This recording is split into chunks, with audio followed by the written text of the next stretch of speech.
You know what I need to do is check the on balance volume here. I do not want to get into this chart right now. I just want to see the bottom. All right. On balance volume. Not too concerned about this, except it looks like a four top, which is ugly. Chippity chop chop at the end. Really want to see that on balance chart. It was all whack, but that's okay. Everything's wrong, Buxy. Hey. Well, hey, I'll tell you right now, I mean, our window is shrinking rapidly, so we'll see how it goes. But I don't know if the idea of a preconceived outcome, you kind of have to some degree, you have to be willing to think about both sides, because there's too much at stake here, I suppose, to assume anything. You know, and everybody's got kind of the magic bullet. Everybody has the magic bullet answer for what they think is going to happen and how it's going to happen. And I believe that some people are going to be right, and that's always the same way every time. Like, somebody's going to be really right, you know. They're going to just get the right combination of things, and then a lot of people are going to be really wrong. That's also very typical. But then I think the majority of people are going to get some parts right, some parts wrong. Now, you might sound like, well, then we're just flipping coins here, right? I don't think that's the case. What we have is knowledge, and in the right circumstances, in the right hands, knowledge is a great leverage for you. It's an amazing tool. And AMC, you don't have to know the answer. There's a lot of people right now with AMC and GME that are probably saying like, well, I told you so, or this or that. And I get it. I get where they're coming from. I get the frustration of, well, I bought in because so-and-so said it's going to be mooning or whatever, and it's not moving.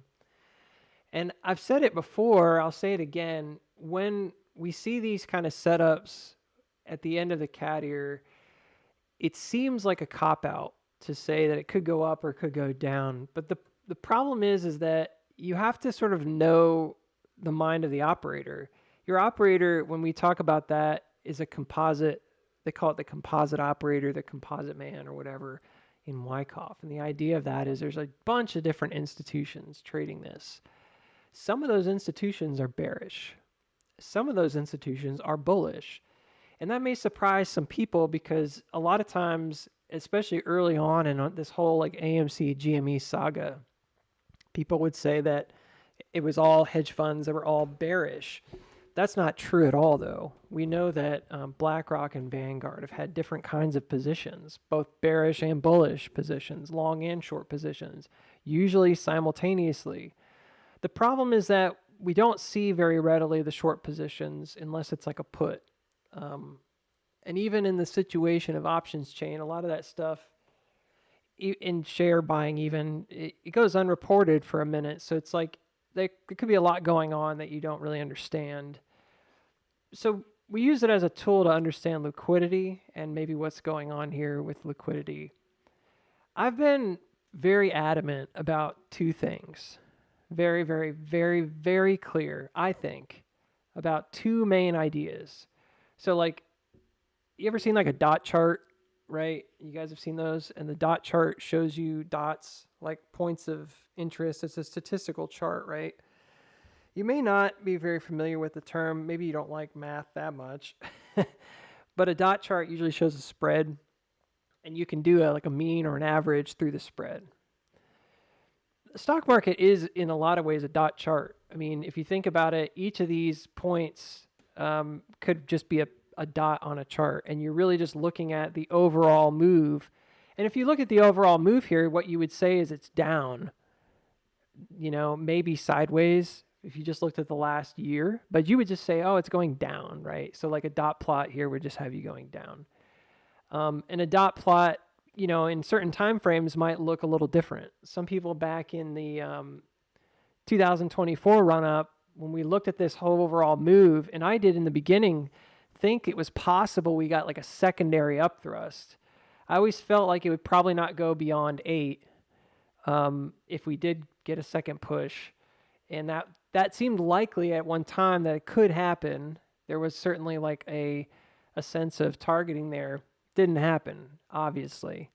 Later on, when we started really plotting out possibilities, there were a lot of possibilities that were still quite low. I mean, the fact is the 545 area, that was the lowest that I had it going. And it was like a bearish situation where you basically just bounce barely and then head down. So the idea was never we're going to just keep running up, but not in my book anyways. Like, I don't remember ever thinking this was going to just keep going indefinitely. My position was always you'd get some secondary move. It should be there, and it was weak.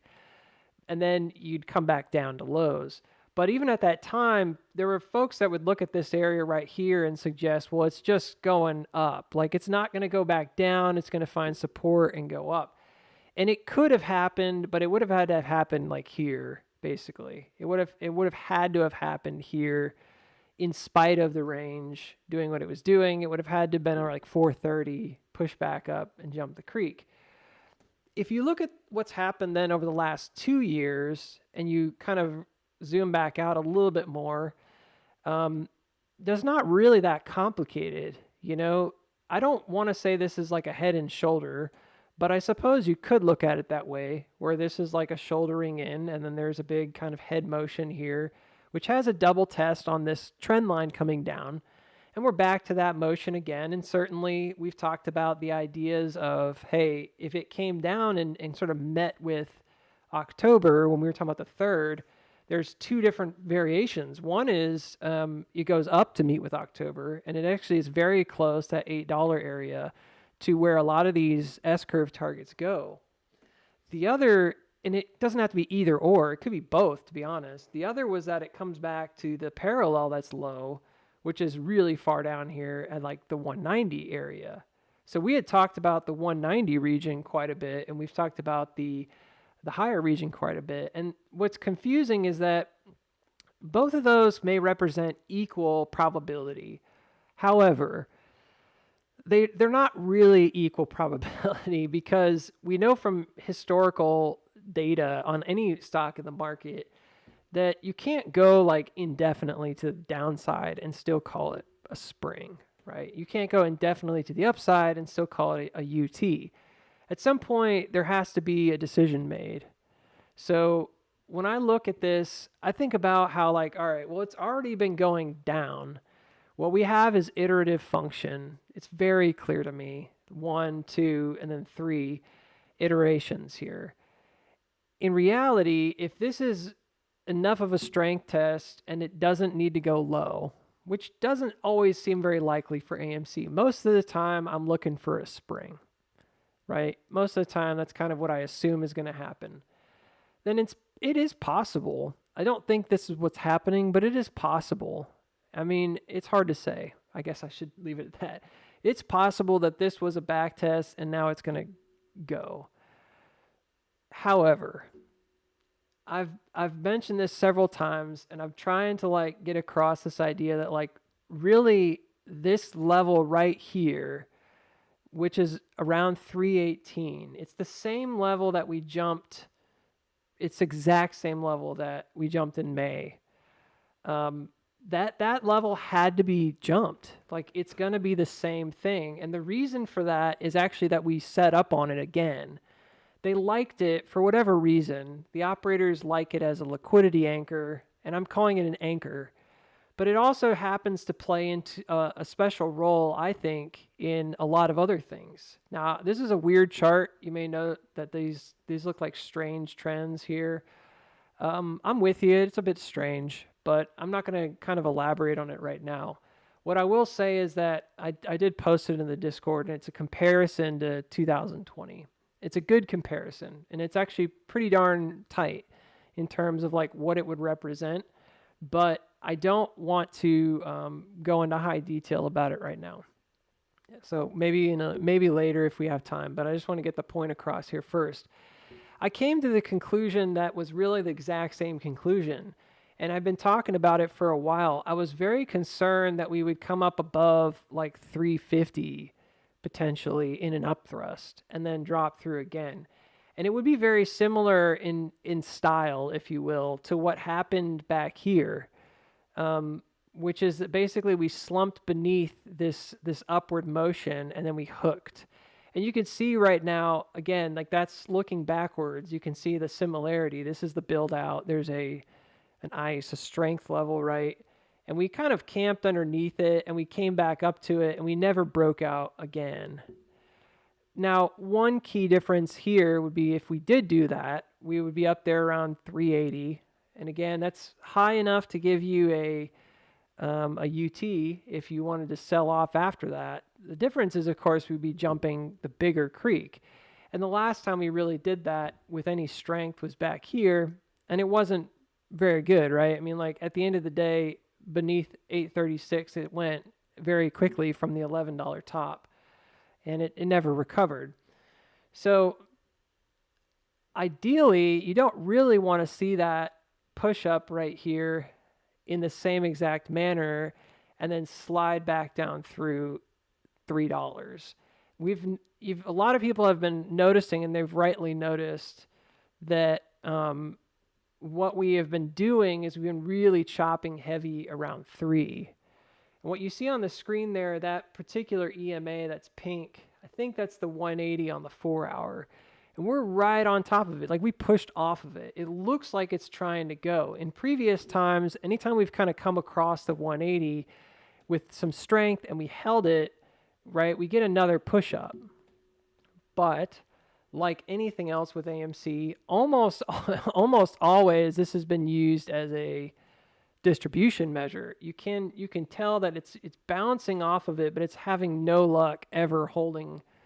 Over the past couple of years, it's had zero luck holding up at all. And I wouldn't call it luck. I would just say that they've been using it to sell off. So we are in a danger zone right now. Like we're already there. This is an area where if you don't have a hedge position, it'd be something to consider. Well, yeah, but it went over the creek. Yes, it did. I'm not going to argue that. I don't think it did not. I think if it didn't, it would have to be because it just barely pushed this one. But I don't think that that's the case. I think it basically did like a little mini creek jump. But remember, this is where we're kind of coming back to going full circle. This is still in a downtrend. Everything that's iterating here has been iterating into this corner, this pocket on a downtrend. The liquidity shelf that's being built between like 318 and maybe like 279 back here, 280, that started back in May. It's the same liquidity shelf that was built back then. It's being used now, and it's again, top of the range, bottom of the range kind of stuff. We're in the bottom of the range, right? We've traded quite heavily the top of the range up here. And again, you might say, well, these are completely different ranges. Yeah, on a smaller scale, they are different ranges, one to the next, obviously. But like in terms of where we are right now, this is the way I would look at the ranges. And there's a notable gap of trading that's happened in the middle. That's pretty normal. There's a notable gap of trading that's happened on the top. That's pretty normal. And then there's also a gap at the bottom, which is also normal. Why do they have these gaps? These are where you would do your liquidity tests, right? To check for strength or weaknesses. So that it's not at all surprising to me that we've kind of moved from like this higher portion to this lower portion. The return on this would, in my mind, not be a question. It would be going back to the top of the range up here at $7. Okay? But in order for that to happen, again, in simple terms, the simplest of terms, in order for that to happen, you have to break the trend. You can't continue in the downtrend. You can't have a fake out, breakout kind of motion, right? And at this point, this would probably be the most dangerous place to have an upthrust, because if you fail here, remember, and I just deleted it, but remember, this is like the lower range, right? Right in this pocket. And I've been talking about how I'm like really concerned about coming up above 360 and then like head faking. It's evident as it can possibly be. It's the same kind of thing that we experience at the top. You don't want to see that drop down back through the creek, right? After having a big upthrust, at least for the time being, right? That would be a very bearish signal. What's the key difference? Well, the key difference is that back here in this range, we already had a lower low. So we didn't have any kind of question about where we were going to go.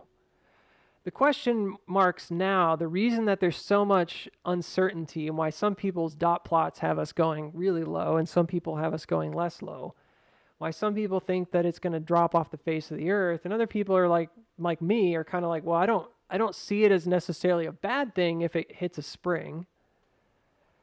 Those are things that, we'll talk about warrants in a minute. Those are things that I think it kind of goes back to the simplicity of the range, right? Remember that if you go up above here, I don't know why I keep deleting this range. This is really important for what we're illustrating here, this lower portion. If you go back up above here, and you distribute, so you go above like 350, and really, I guess you could do it above 330. So I've been saying like 330 to 360, this little pocket right here. If you were to come up and then sell back down, so everybody gets really excited, they think it's going to go. There's huge volume for like a day, Monday or Tuesday, giant volume, candles, and then it starts slipping back and it just settles into the 15th. And everybody's waiting again, wondering, is it going to go into the 20th? And that is the window, right? That's a really clever way to sort of keep retail on their toes. It would make sense to me. It'd be a really smart way to kind of play the bear side too, because again, there'd be this kind of conception that we broke out of that downtrend. But that's exactly what a head fake would do, right? And it would fake to the upside and ultimately not jump back over some of these parallels. And I had the parallels on the chart for a while. I took them off. We never got over them. We hit it at 308 and we didn't breach it again. And I thought that was really important. Like, hey, we didn't actually start a run, because when we came back up, and I'm not using the same chart, but when we came back up, it was like right here or something. I don't know where it was exactly. Something like this. Anyways, I had like a bunch of them. We never went over the very first one. It was like, it just stopped short of jumping back in. And it needed to get into that upward motion. And the reason being is that I view this as a kind of a fork. In previous times, I've talked about this extensively elsewhere when we were kind of talking about bottom structures. I don't know if it's there's a better way to describe it, but I like the pitchfork, because the pitchfork is basically like how you set up if you ever used a pitchfork, and I'm not talking about the kind you shovel hay with, but it's basically like, how do you set up a new trend, right? And I think that when you look at AMC, it has pretty consistent pitchforks. It really does. So like, here's an example of one right here. So like, this is what I'm talking about. When I talk about wave analysis, some people are like, well, that doesn't have anything to do with Wyckoff. And I'm like, well, it doesn't, because on the one hand, it is about turning direction. So if you were to use this as an indicator of turning direction by itself, it would not be necessarily useful. This is kind of an empty thing. Like before, you saw it kind of build out and break certain levels. This doesn't really mean anything. I could draw this over here and it wouldn't have worked out, right? If I had done it on this one, this downtrend going up, you would have been like, well, it never came back in. And that's exactly the point, right? Is like, there are times where you see these kind of build outs and you're like, it's possible. I'll sit here and I'll say, it's possible this could hold.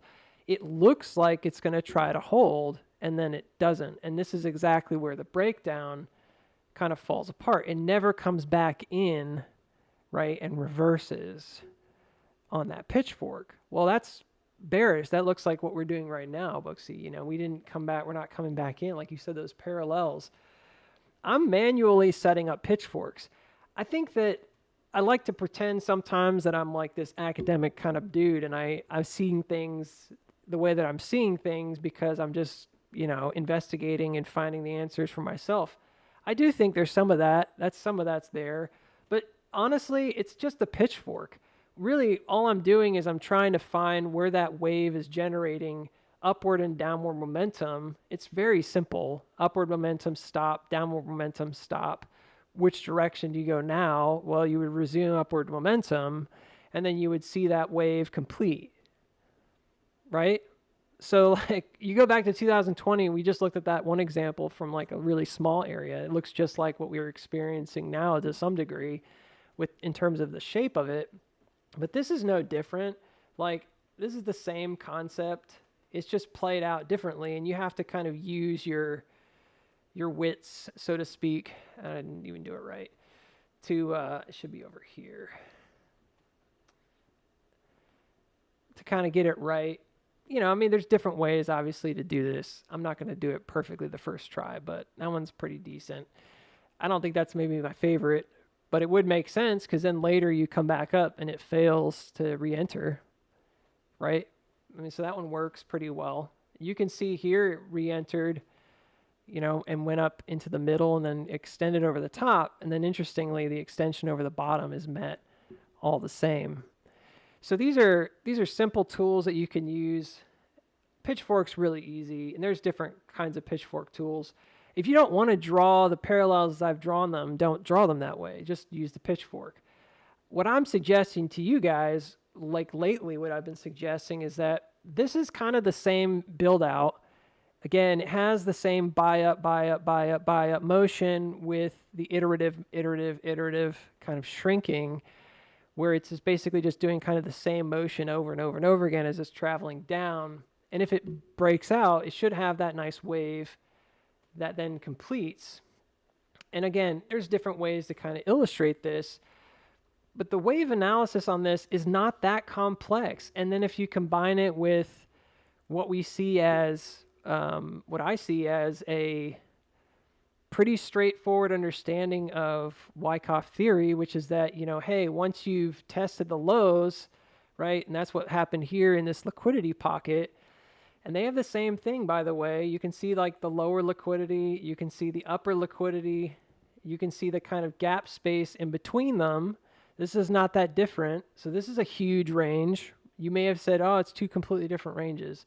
This failed at the top. Yeah, but then what happens when it marks up is it goes all the way back through the top, right? And it leaves the range and it doesn't come back, at least not right away because it's marked up. Now I could have, I suppose, if it had failed here, come back down. We'll never know. And it doesn't even really matter that much at this point, but this is essentially the way I would look at it. It's really straightforward, okay? So this wave analysis right here, it may seem hokey pokey to some because they think that I'm just pulling numbers out of my butt and I'm grabbing like certain things, but really all we're talking about is just bullish direction, bearish direction.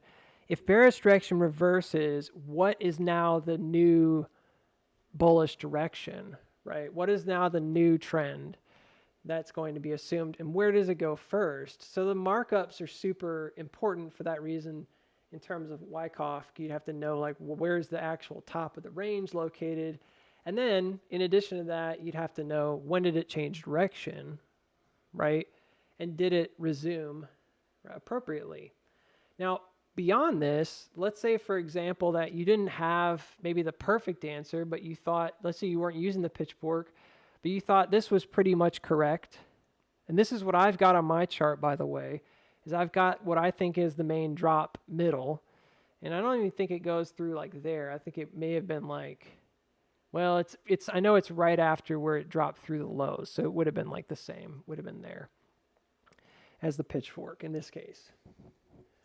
But let's say you didn't have that like perfectly, you can go back and look and you can see what I'm talking about when I say that it cannot come back down in the same manner.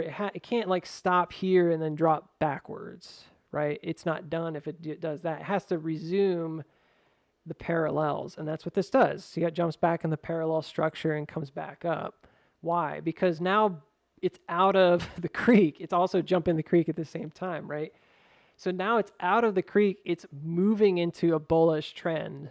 It's transitioning, right, on the bottom of this. And this has been happening. This happened for 10 months, right? We've been in a bottom for, or sideways action anyways, for over a year. A long time. That's a long time to build up shares and build up a position. That's the key moment that most traders are trying to catch. Sometimes it's easier to do it on like a small scale. It feels simpler. And on a big scale, it feels like impossible because you're like, well, it's just so huge, like I can't possibly keep up with it. But I think this was a very simple way of understanding, like, until the direction changes, you're really just watching and waiting to see. And again, you can see it right there. It's all built out. You're really just watching and waiting to see where that change may happen, right? Now, there are some things that are disconcerting about our current setup. One being that huge upthrust that we had early on. And then you guys are like, well, I still don't understand what this chart is. This chart is actually like more of like a one-to-one kind of comparison with 2020.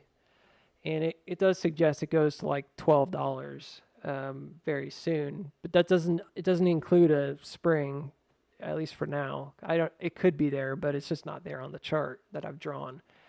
The wave itself is right here, and I don't know if I can kind of pull that out and just use that. Maybe it'd be easier for what I've been talking about to keep it really simple.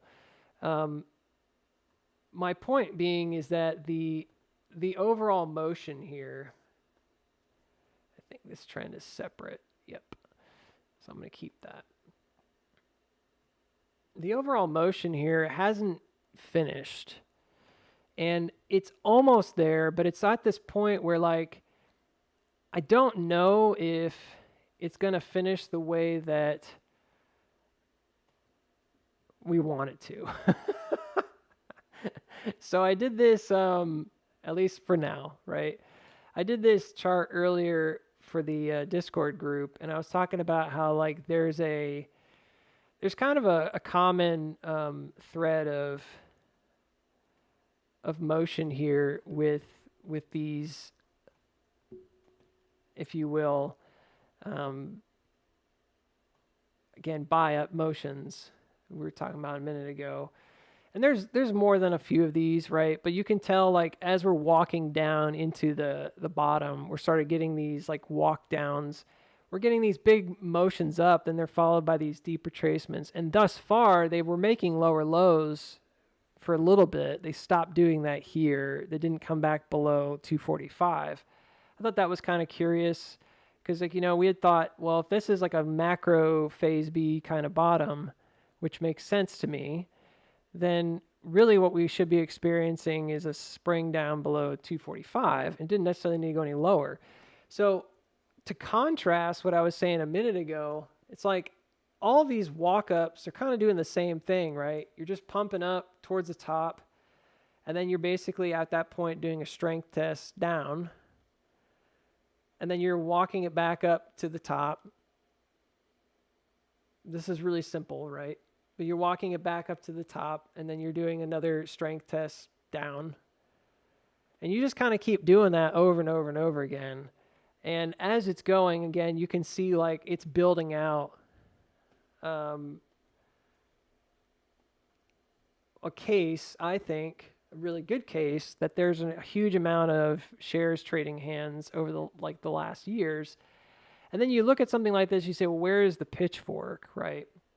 Well, I don't know, like, how other people have done it, so I can't comment on what other people have done. I've been using this, and there's reasons for this. I've been using this marker and then another one at this particular point right here. Like, this to me is the middle. And I had for a little while, I had done some S-curves here, and I'd use that as the middle. And the reason is because I identified it as the most probable place that there would be a middle, which is the drop between ranges. And also, of course, knowing that, yeah, this is the ledge that we later needed to return to. It sort of represents like the middle of the range. It makes sense. And then you can see that the space that's traveled, hang on. You can see that the space that's traveled between here, sort of the bottom and the top, really echoes what we saw back in 2024. This is essentially representing that squishy middle. When I do stuff like this, I'm looking for specific things just out of, this is frankly just my own experience of like what it looks like. But I'll tell you right now, it's almost painfully obvious when you look at it with like the 4 hour, for example, RSI. This is the biggest drop. It's the lowest that RSI has been in the last, since April 2024. It was right here, which is not actually below us. You would think it was on this bottom, but it's not. This bottom was higher. This was divergent, and then it broke back up. It was actually right here, right at the first drop, because it's passing through the middle range. It's starting to define the next region, so on and so forth, right? And so it's easy then to see this, when you look at it from that point of view, it's easy then to see this as kind of a walk down of sorts, because much like that zone up top, you have another one right here, and this is essentially the exact same iteration. I mean, it's the same exact thing. I don't want to say exact, because there was obviously different ranges involved. But if you look at this from like a macro standpoint, that motion right here, the reason why I said, oh, I think it's going to go back up to 4 when it dropped down is because during that sell test, there's a rebound because it didn't actually check, completely back test the check, and so on and so forth. I'm not going to do bars patterns throughout this whole thing today. I just wanted to demonstrate like this is the same in some ways as 2020. There is the same motion of sell down, buy up, back test, so on and so forth. The difference, of course, being like the extremity at which these things are happening, the angle at which these things are happening. The angle is not the same. It is not as strong in terms of the angle as 2020. If you just copy the 2020 bars pattern and put it on there percentage-wise proportionally, I think you're wrong. I'm going to just say that because you have to then account for the ideas that, yeah, it could be that it's going to try to replicate something like that, but it wouldn't be like one-to-one, right? And so like the bigger issues here were always like timing, right? So like in the case of this, for example, this could have gone up way earlier and it never did. It took a really long time, right, to get up there. And then you're kind of left, if you're doing this whole bars pattern shebang, you're left trying to figure out like, well, what actually, you know, and that's, again, it's like, well, I mean, you can use it and kind of piecemeal it apart. Probably what would have been more accurate would have just be used like trajectories. This was really steep. There's a steep, you know, bounce. This is kind of flat by comparison. Not quite as steep. There's a little bit more of a relaxed rebound. And also what's going on in the market. There was tariffs here. There's all kinds of weird stuff going on, right? And then again, what's the goal of this versus what was the goal of this? Different time, right? But my point being is that these parallels that we've seen develop, they do seem to play a pretty big role overall in the movement. And I think that when we look back at this in the future, we're probably going to be able to come back and find them. And it would be nice to know where they are to begin with and not have to worry about, well, I didn't find them until it had already run. And like I've kind of stressed this before, but I really think that this is much the same in many regards. So while this might be like the middle of like an S-curve in terms of a wave, should the wave complete, it might be the middle. You really go back and you look at this and you can see that the, and I want to put it even like here. This is essentially like the same setup, right here, and right here. So I don't know if you can see that, but you can look at it like a head and shoulder if you want. That's fine. It's not wrong to do that. It had an early drop of the creek, if you will, in both cases. One was right here, right after earnings, and then it pumps up. And you might be saying, well, that doesn't even hit the bottom, so you're kind of doing this wrong. I'm just throwing out a line there. I'm just trying to use an example. I'm not trying to make it perfect. But this is one that I would say, yeah, that one's kind of messed up, that it did the same thing. It may be a little bit messed up, but it's fine. It's close enough, and you get the idea, and I think that's what's important. So the parallels here basically are running on the same function. This is the same behavior over and over and over again. When I have been tracking on the way down, we're still in a downtrend. Like, that's the important thing to note. We're still in a downtrend. We haven't broken out. It hasn't changed yet. What really I'm trying to look for is a change of character. So I had come in here and I had divided this up into different parts. And what I found was that there's a decent chance that we're already kind of in a kind of a spring, if you will, on a parallel, even though I wouldn't call it that. I would say it's like a strength test. There's a decent chance we're already there. When I went back and I looked at this from this point of view, I found that, yeah, that sort of adds up. This is roughly like the middle. If you go to like the April, which would be like a phase B bottom, if you will, back to the top here, it's not perfect. And again, I think you could make arguments it's not in the exact same spot. I'm not going to go into heavier detail about that for now, but I'll just say, yeah, it's possible. It's not quite perfect. It's still like right after that big sell down. Look at where that bottom is, and you can zoom in if you want to see it a little bit better. I mean, arguably, like, that could be it. That could be the halfway mark right there. It's exactly right between the two. You can see the sectioning of it. You can see the rejection there.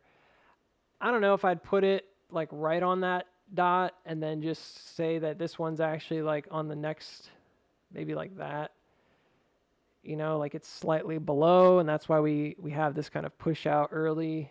This almost looks even better to me, but this is roughly what I would see as the pitchfork. So it may seem odd because you're saying, well, Booksy, this doesn't even like look like this is a downward range. I'm like, yeah, I know, I'm aware it's a downward range. What I'm trying to say is that this is this is the range that needs to be recaptured in the midst of an uptrend. And I do think that much like 2020, if it's recaptured, then the first zone that it's going to go back to is the top. And it's going to intersect where that, so you see where I'm going with this. It's going to intersect where I believe, so it's going to mark up, it's going to intersect where that middle is on that uptrend. Look at where it is. It's almost like that's all you really need to do. And in a lot of ways, that is all you really need to do. I genuinely believe that it's like $6 and it's like $6.70 or something like that. That's really like the main target here. And I don't think there's another one right now. I think you could argue that it could go pretty high on a first push. It may even go up to 12, right? It could go up to the top here. This is not that complex. But the thing is like, when does that happen? That's a tough one. If you think this is going to go all the way up to the top, you might say, well, it's simple. You just look at where it's going to intersect this top and, boom, boom, there it is. Well, yeah, you have a sandwich right now. You can see between kind of this squishy middle and this squishy middle. That's a good sandwich. That's the same distance. That's October 31st right there. It's mathematically pretty darn perfect to November 5th. Do I think it's going to go up exactly at that time? I have no idea. Most of the time it's not perfect. Like even if you triangulated it, it would be slightly before or slightly after. It's very rarely like right on the dot. And sometimes this could represent like a low pivot, weirdly enough. How do you know which is which? I'm just kind of sitting here going, yeah. My point being is that if you look at this as like a simplicity of, hey, there's liquidity down bottom that hasn't been checked in a little bit. Do I think that it could come down here and check that liquidity before it breaks the creek? Yes. It's still in a downtrend. If bulls don't take it up above this region right here, they have to come back up into this. They have to. It has to be like an SOS kind of a thing at $4. There's just really nothing to talk about. And then it's going to go to 370. Like, I know people think that some people think that's way too high, or excuse me, I said 370. I meant 670. I think people think that's way too high or something. I don't get it. Why would you trade this at all? You've heavily traded this region. You'd check a few levels maybe, and that'd be it. Because the alternative, again, is some kind of a UT motion here that then just kind of sells back down and through.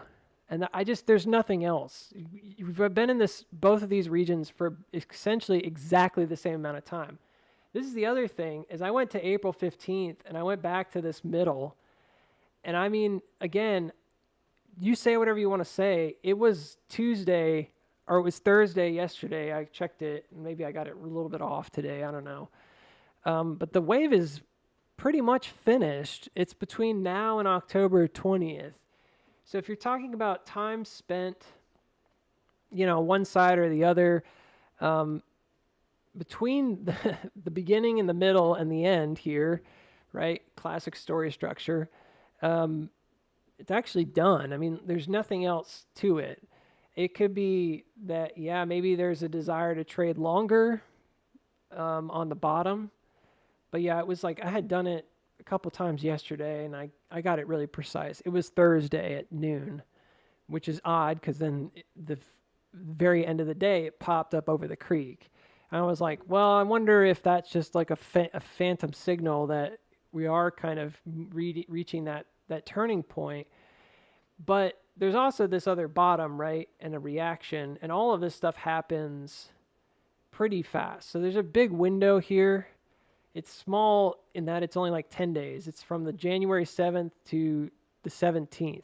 That's the window. It's big because when you add that and you double time it, that creates a 20-day window, right?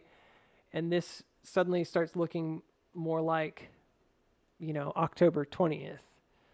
This is Friday the 17th. So that's how I'm building out what I'm calling the most probable S-curve here. I don't know if it's going to be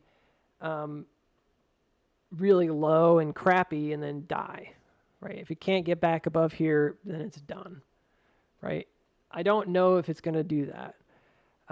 It's not impossible that it does that, but I do know that on the whole, there seems to be a pretty strong proclivity towards this 670 area.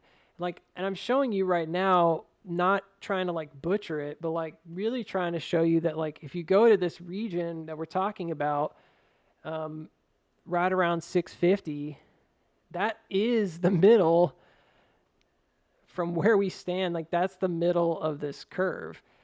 It just depends on timing. I mean, timing is the only thing here that's really I don't know. And if you ask me, is there enough time to go down and drop into a spring or something and then go up? My answer is going to be yeah. I mean, there's plenty of time because it take 10 days to kind of move through that motion, and we've got that much time if it's choosing the latter portion here, mid to late October. And we don't even know if that means it's definitely going to be running there, or if it means that that's kind of the bottom. But what I would suggest to you is that, well, yeah, I mean, this adds up. It's approximately correct. And I can't prove it, but there is a fair value gap that's right here. And it's the only fair value gap that we left on that drop down. We don't have any of the ones from over here because they were all filled up. This right here, there's one little area, and it's the same. It's the 6-something area, 650s region. So they left it there, I think, on purpose because it's not designed. It wasn't designed to be traded for a time. When you add this curve to the chart, this is the general momentum of the stock. And you can see that I believe, without a whole lot of questions and confusion, although there might be people who disagree about some of the little particulars, I don't personally look at this. I can't look at this and say that doesn't look right. And it's not me trying to be egotistical or anything. It's really just me looking at this saying, that looks right. Like, it's that simple. Like, I don't know. Maybe it needs to be further out, again, November or something like that. I don't know about timing perfectly. But if I look at that curve, I'm like, you tell me, does that look right? Yeah. Has it followed that curve? Pretty much. So what's the problem? Well, right now, the problem is, again, in this dot plot kind of situation, we're really not out yet. I'll do your thing if we can't get to it, Jason. I'll do it after hours. This is not there yet because there's this region that we're really having some trouble with, and I think we were destined to have trouble with it when they announced for GameStop this thing, and I don't want to get into that completely right now, but when they announced for GameStop this October 3rd thing, on the one hand, I was like, man, that's crazy. It's so similar to some of these repeated dates that I've found that it's almost like perfect. But the problem is that there was no way to know, and I think everybody would agree on this, there's not really any strong way to know that how the market might react to that. Because I had been looking at the main huge uptrends, right, on the parallels, and it goes back to 2023. It's a 2-year type cycle as well. But the issue is like really hard to know, like, what does that mean exactly? You know? I don't know. Does it mean it's going to come back down, just like AMC might go back up? Or does it mean it's going to drop? It's like, does it go down to meet these levels at 17? A lot of people thought we were going to come back to 17 for the last year plus. Do we need to? That is the lower liquidity. That would be a strength test for sure. That's where I would place it. You know, maybe as low as 15 even. But I would place it in this region. Do we need to come back there and check that and then move on? Then we can jump the creek. Or, and that's kind of like AMC doing its dive here, potentially even lower to like 190 if it goes really low. Or does it go to what strikes me as the more common uptrend parallel, which I don't have on the chart right now, but that was around like $40 or whatever, $50. And both of those seem reasonable to me. Like, I couldn't look at one and say that one's right, one other say that one's wrong, because we're in the 1, 2, 3, 4 top. I don't want to say anything goes, but 4 tops are strange. Like, they can fail, right? They can fail to advance and head down for a liquidity pocket and then reverse. They can fail to advance and just die. Usually if they fail to advance and they die, they have like a UT or something really nasty. Like, it would come up high and then drop back through. If it doesn't come up high, if it fails to get up above like 29, if it's just the creek and then it drops, it may not be as bad as like us going all the way back up to like 37 and then dropping. That would be pretty bad, right? Usually that's the case. There's not always the case, but it's more common that you get a big UTAD kind of thing, up thrust after a distribution, and then you would drop back down through here and walk down probably towards the end of the month. Or do we just go? Like, is this enough of a liquidity check? Did we just hold up, and go? I think, unlike AMC, GME's main motif is an uptrend. AMC's main motif is still like downtrend. This, is still stuck beneath what would be considered like your creeks. Like the reigning resistance hasn't been broken. Part of it looks like it has, but most of it looks like it hasn't. It's just right there above us, maybe around $28 to $29, maybe up to 30. The danger zone, if we were picking out a similar danger zone, would be, again, from about 30 all the way up to about 35. So just like AMC, you could have like a head fake that doesn't actually get you to where you want to go. It's not quite the same in that there's not as much of a downward motion, but it is the same in that, yeah, this is the predicted kind of outcome if it just doesn't go anywhere or doesn't go very high. I think you could see it kind of pump up, fail to advance, and then reverse. So both of them have that proclivity, both of them have that possibility, and then both of them have a lower possibility. And you're probably like really frustrated at this point saying, well, Booksy, that doesn't really help me because it looks like it's going both ways. First of all, there's multiple ways to trade a stock. And you do not have to only trade upside if you feel like that's what you need to do because that's your values. Like your values say, I'm only going to buy and hold this stock. That's what I value. That's your choice. Your choice. And it doesn't have to be anyone else's choice, but it is yours. And you're more than welcome to do that. But then be aware that, all right, well, it could go down. And if so, I'm going to have a red position. If you're just going to buy options, but you're only buying bullish options, same thing. You don't have to trade it heavy side, put side, right? If you're bullish on this, but you don't know which direction it's going to go, but you know that the spread here is very even, you know that it's approaching the creek, just like AMC, it's in a corner, like you know it's going to probably go pretty hard either way, at least at first. Do a straddle or strangle. Like it doesn't have to be that complicated. Favor whatever side you want to favor, but have like the hedge in place. There's plenty of resources out there that can teach you how to do that and that can give you that kind of financial insight into how you trade. Do not be the guy that's always like complaining because you're only buying one side or the other, and it's like, well, unless it just goes sideways, you're probably going to be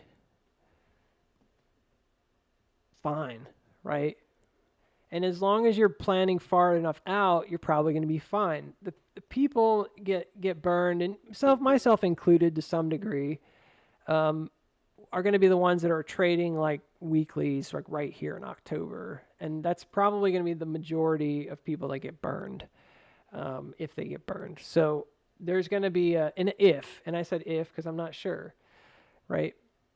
There's going to be that risk. So like right now, is it possible that what we've really done, kind of coming to the conclusion on this, but is it possible that all we've really done is kind of generated, a new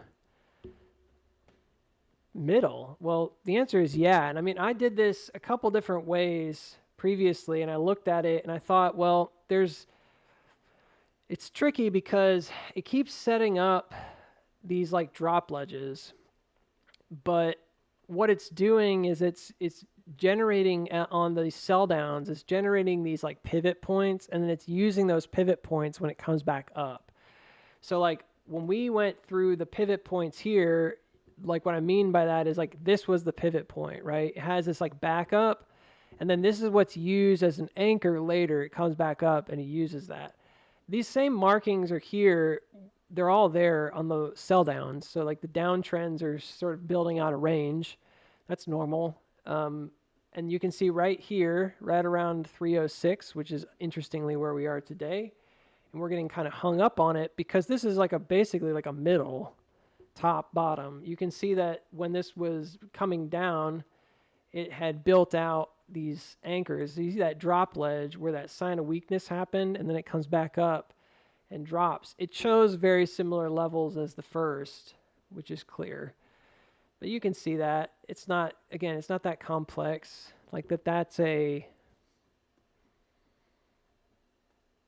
basically like your big iterative moment too, because just like back here, it has this low hit and then it bounces out.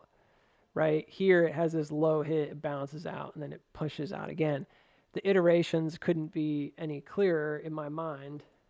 What's interesting, I suppose, is that when this backed up, and it did back up into this low wick that was made, we did go below, obviously, here. And that's pretty clear. So any kind of support that was made back then wasn't quite respected. Some of these levels are really similar. They look pretty much the same. Like the 280 mark has been used a lot. The $3 mark, those kinds of things. But like we did come back down into the lower portion. Well, what would that look like proportionally? Well, proportionally, it would look like us coming down into probably the lower portion, which is like the 245 area. It doesn't necessarily mean that it's dead, that it's never going to recover, but that would be the proportional move, right? If you just said that it's going to do the exact same thing again, and if this region right here and this region right here ultimately are kind of the same, which again, I think there's arguments for and against that. But I would suggest to you that, yeah, I mean, sure, if it keeps iterating, if it just kept doing the same thing over and over and it broke down and it failed to hold the creek here, at least initially, you're probably going to come pretty low. This is very normal. Well, eventually it's going to go parabolic down, right? That's what you're trying to say. It could. There's a huge camp of people, myself is partially included in that, because I think it's possible, that think that it could go to like 190 or 180. I don't believe that that's wrong. Like, I don't think inherently it's wrong. I don't think it's inevitable. I think there's a chance that right here locally, we don't know what we don't know. Like, we don't know if the operators would be content with that, or if they really want to see if this thing pushes down below. Because right now, again, that's the proportional move. You can see it pretty clearly down to like 250. Well, you can't exactly just say, well, I think it's going to drop to 190 without passing through this first. And what this does is this brings about a new iteration. So like, if that's the proportional move, and it again is kind of, you might be looking at things, well, it's a descending triangle. That's bad, right? Yeah, it could be. I mean, again, there's other ways to look at this. This is not just one-sided. But I would suggest to you that brings about another potential iteration. Well, then what? We're going to be stuck here till November, and then December, and then so on and so forth. I don't know, man. The way in which these things work is that, yes, in theory, that's true. You would be indefinitely going sideways forever and ever. But here's what I will say, is that they do eventually end, because they have to. And at some point, there's no reason to think that, oh, it's still going to keep doing the exact same thing, because there's a change of character is what it's called. And that's where the iteration, in my mind, what I think about is the iteration changes. Something changes in the iteration. It doesn't do the exact same thing. One thing I noted here was that, yeah, it did have like a similar motion. And I think that kind of spooked me a little bit, like, because it has a similar motion to what we see here. And it also has a similar motion timing-wise, maybe to some other stuff too. But it's still shrinking down. And I was thinking about how, like, while, yeah, like, I suppose it could continue to do that indefinitely. One thing that I'd be really cautious about is saying that just because it's iterative, it's going to just drop and then keep going like a ladder down. The reason for that is that that's not how a range works. Like, that would be like a downtrend that's basically just indefinitely going. But we already know, because this made a higher low here and then started iterating, like, we already know that it is unlikely at first that this would just keep dropping. So some people might look at this and say, well, it's going to go all the way down, or something like way down here all of a sudden. Right? But how does it do that? Because I don't see that as a possibility with the iteration as it is. Because right now, the first drop here, the big sell down, the sell test, didn't actually go below the bottom. So when does it go below the bottom? Well, never. Think about it. If you guys are like, well, you just said it could. Think about what I'm saying, though. Change of character. That's what we're talking about. The change of character is either going low or going high. Going above what's considered to be an acceptable run-up within this trend, and going low below what's considered to be an acceptable run down.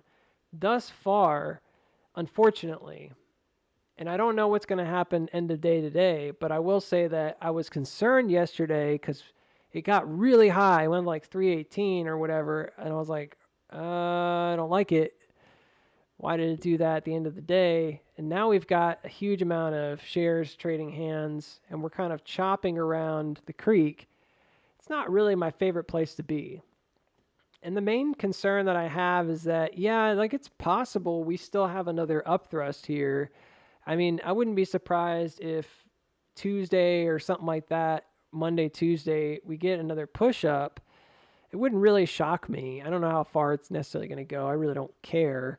It wouldn't shock me, but I'd still be the same spot because until it gets up above and changes character and stops going down during these downward iteration phases, we're still in a problem zone, right? So even if it went down again, you're kind of like, well, where would the iteration change? Well, listen, if it goes down into October, like this is the situation where GME maybe also fails to advance in October and then starts going back down. If that were to occur, we don't get the breakout, which has always been on the table. That's never left the table. It just hasn't. If that's on the table and we're going to go low, at some point it has to change. And that's the moment that you really want to wait for, you know? When it's going, if it's a change to the upside, it's going to be push up, hold that support. I mean, it's that simple. Push up, hold that support, push up, hold that support. Well, I'm going to miss out if it does that. No, you will not. All right. You may feel like you're missing out, but I'm telling you right now, it's going to be really hard to tell on the tippy top bottom unless it's a change of character. So what has happened right now has changed. I will tell you that. There's a slight change of character in this setup right here, which is that it held up pretty high. Like it's made 280 and 3, really between 280 and 3, but I would even say like maybe 265 to 280. It's really made that like a dominant support region. But what you'd want to see is that it changes at some point. So if this were to drop suddenly and it dipped beneath, here's where I'm getting at with this. If this dropped suddenly and it dipped beneath the previous low at 246, that would be a change because the iteration prior to this did not. And even this one, each of these phase Bs, if you will, if you want to call them that, has not. So like the idea of it dropping to a new low doesn't make any sense based on what we know. So you might say, well, that's bearish then, right? No. It's actually probably bullish because if it were to drop down below that suddenly, it would appear to us at first to be kind of bearish, and that's probably what they'd be counting on.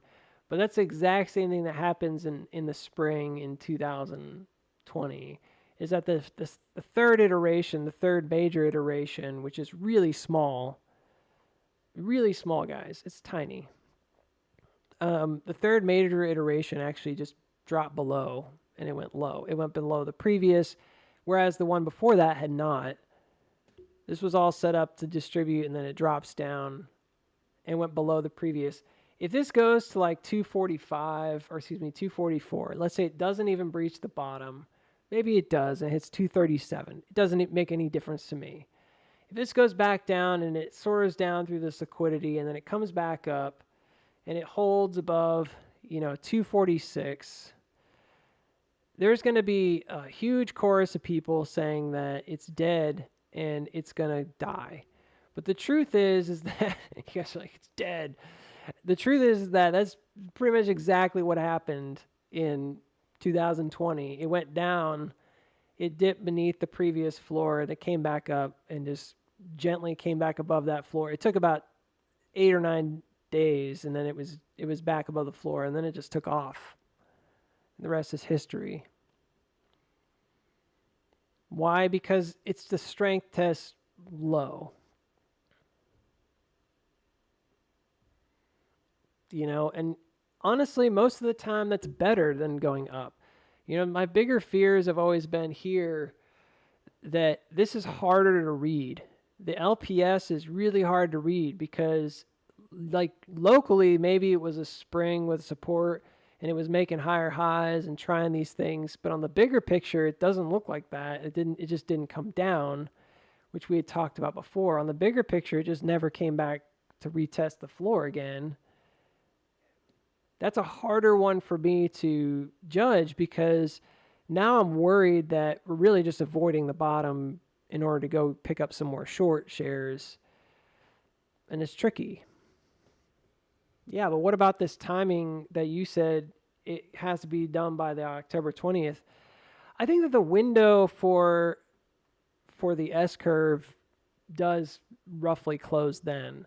You know, I guess I could make arguments that it had a little bit longer because this actually broke out down here. You know, that would be the latest I could make an argument. But at some point, I'm just a hamster on his wheel, right? I'm going to just keep kicking the can. This might be the only other place that I would suggest is possible, which is where it jumped this downward creek. So the pivot point, in my mind, where it dropped beneath the middle, the squishy middle, and then the place where this turned back up, that's pretty much it. Those are the only two places, and you can see it did jump the creek at the same time on the RSI. I'm showing it's like February 13th. That's the only other place I could look at and say maybe. That puts it way out. And it's like, again, you can kick the can, and then that's November 20th. That's a whole month later, right, than the second one. Well, I think that's the one. Okay, well then don't buy anything that's not a December call. Oh, wait, that's what you did, Booksy. Yep. That was really cheeky, right? I told you guys I didn't get anything that was before December because the idea of expansion here is like that there's a problem in estimating the curve because you think that it looks perfect and it looks great. And what's bizarre is that a lot of times these S curves, they do tend to be this way. There is a sense of, like surety to it. Like I feel really sure about it. And then when push comes to shove, it's like later you look back and you think, well, I don't know how I missed that. You know, it was like slightly off or it expanded. It basically just, I used the wrong starting date or I used the wrong middle date. Right. So instead of trying to say like you know perfectly what's going to happen, present possibilities for yourself. Go with the latest possibility because the latest possibility here isn't my favorite, but it's there, right? And I mean we could use it. So it might change some things. Like for example, if I use this one, does that mean that I have to use, like a lower hit on the wave, right? I don't know. I'm not going to go into that right now, but you get the idea. So when we're looking at this big picture, it's still in a downtrend. I'm making a point. It's still in a downtrend.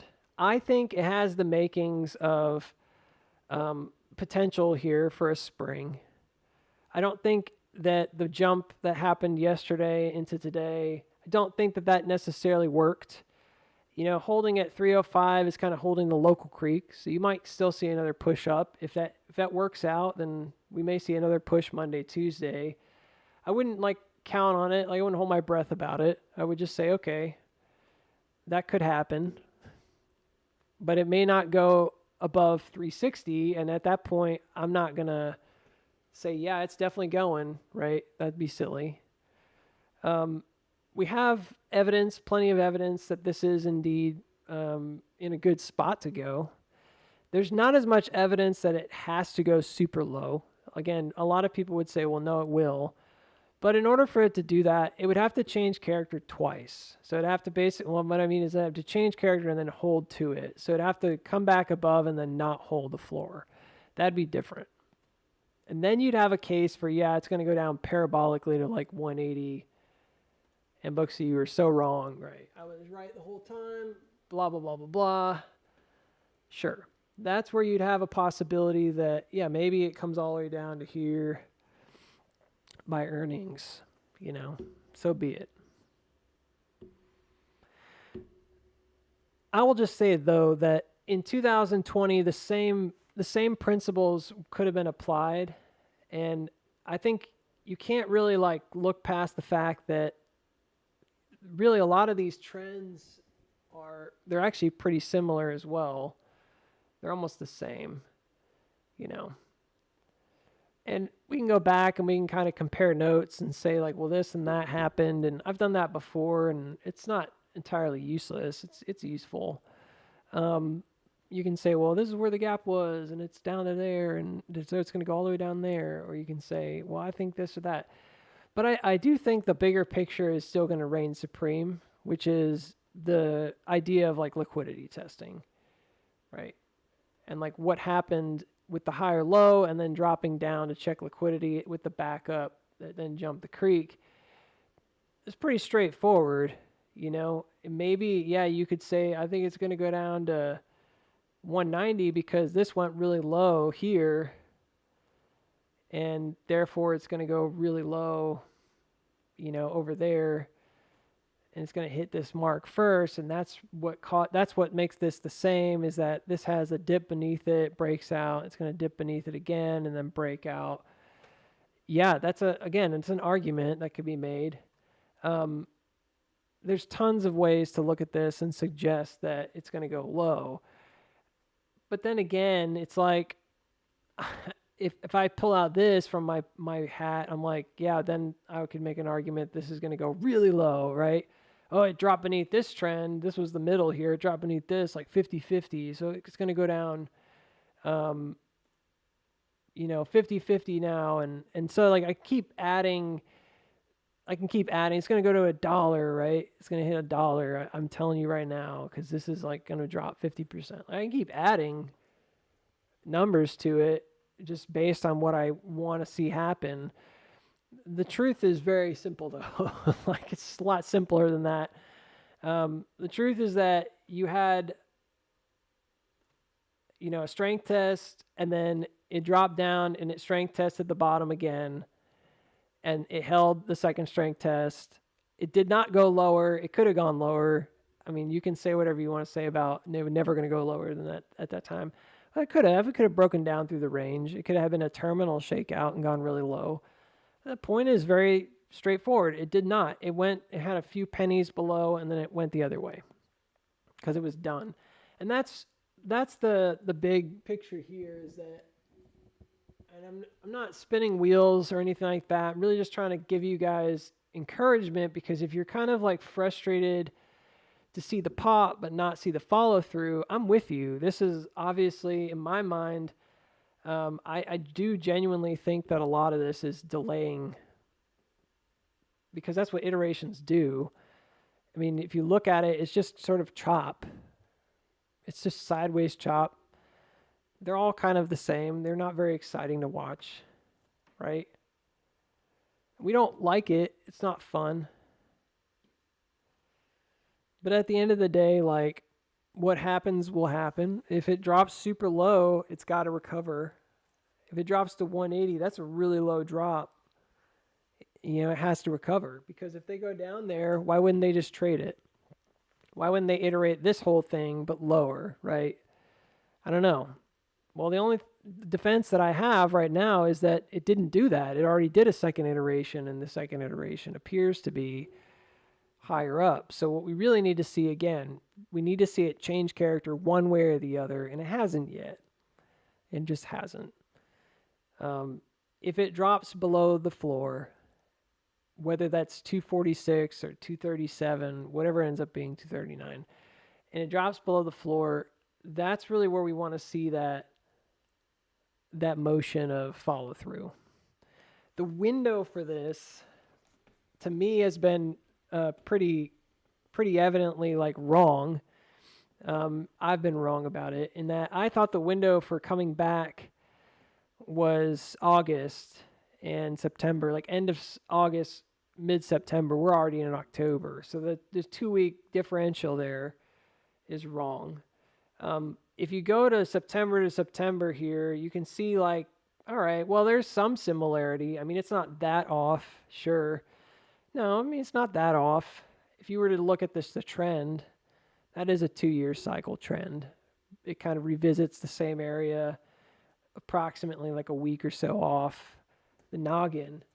Well, that's fine, Booksy, but that's not what you said. You said you thought it'd be going. Well, that's because it hits a low down here, and then going in reverse, it would have been this window from like September 11th through October 6th. That would have been like the bottom pocket. Maybe would have expected it to not be here at a top area, but like down bottom at a low area. That would have been a little bit more agreeable in a lot of ways. You get what I'm saying? You're saying you were wrong. Yeah. I mean, that's all there is to it.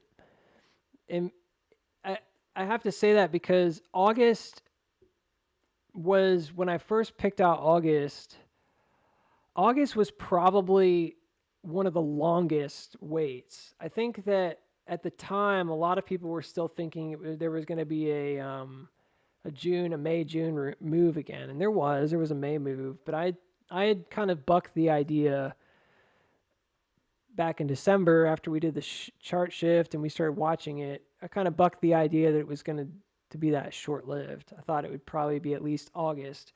The reason for that is because I saw this as like the more likely middle. So when I looked at it, I looked at this guy right here in December. I said, that's got to be at least the middle, which means you're not going to go anywhere till August. Arguably, the iterations have shifted, but it's taking a long time. And I don't know if it's because of what happened with GameStop. I'm really not sure. But even GameStop, like to me, it looks like it iterates up until about August 22nd. Now, August 22nd, that like date is the same time that we have, our split basically. It's August 24th. So, I mean, it's not way off. August 22nd feels like another one that could have been like, yeah, I could have used August 22nd just because the thesis there was not meant to be like perfect, although it would have been nice, of course. It was really meant to illustrate that I think this is a 2-year window. And ultimately, it's gone beyond that at this point. Looking at it on the big picture, if it takes 26 months instead of 24 months, that's still a pretty decent estimation. If it ends up building outward and doing some craziness down low until, next year, that's different. You're talking about significant time differences.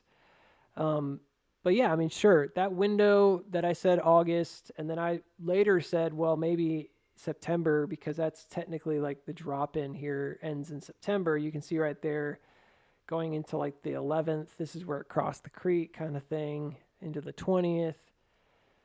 But that's wrong. Like here we are October 3rd. We're not running. We haven't run yet. So there's nothing else to it. You could put it on the long list of times that I've been wrong. I'm in a different situation myself because I'm not looking at timing as like the main goal here. Is to like nail the timing. It would have been nice to have like a swan song movement of he got the timing right and we all made a lot of money and then he's done with streaming. Like awesome. But Lord willing, that won't ever happen that way because I have enough of an ego as it is. I don't need something like that in my life. That would do more harm than good, I think, for me. I need to be humble about the market in order to be successful. So not knowing everything is really important to me, and I think it's okay.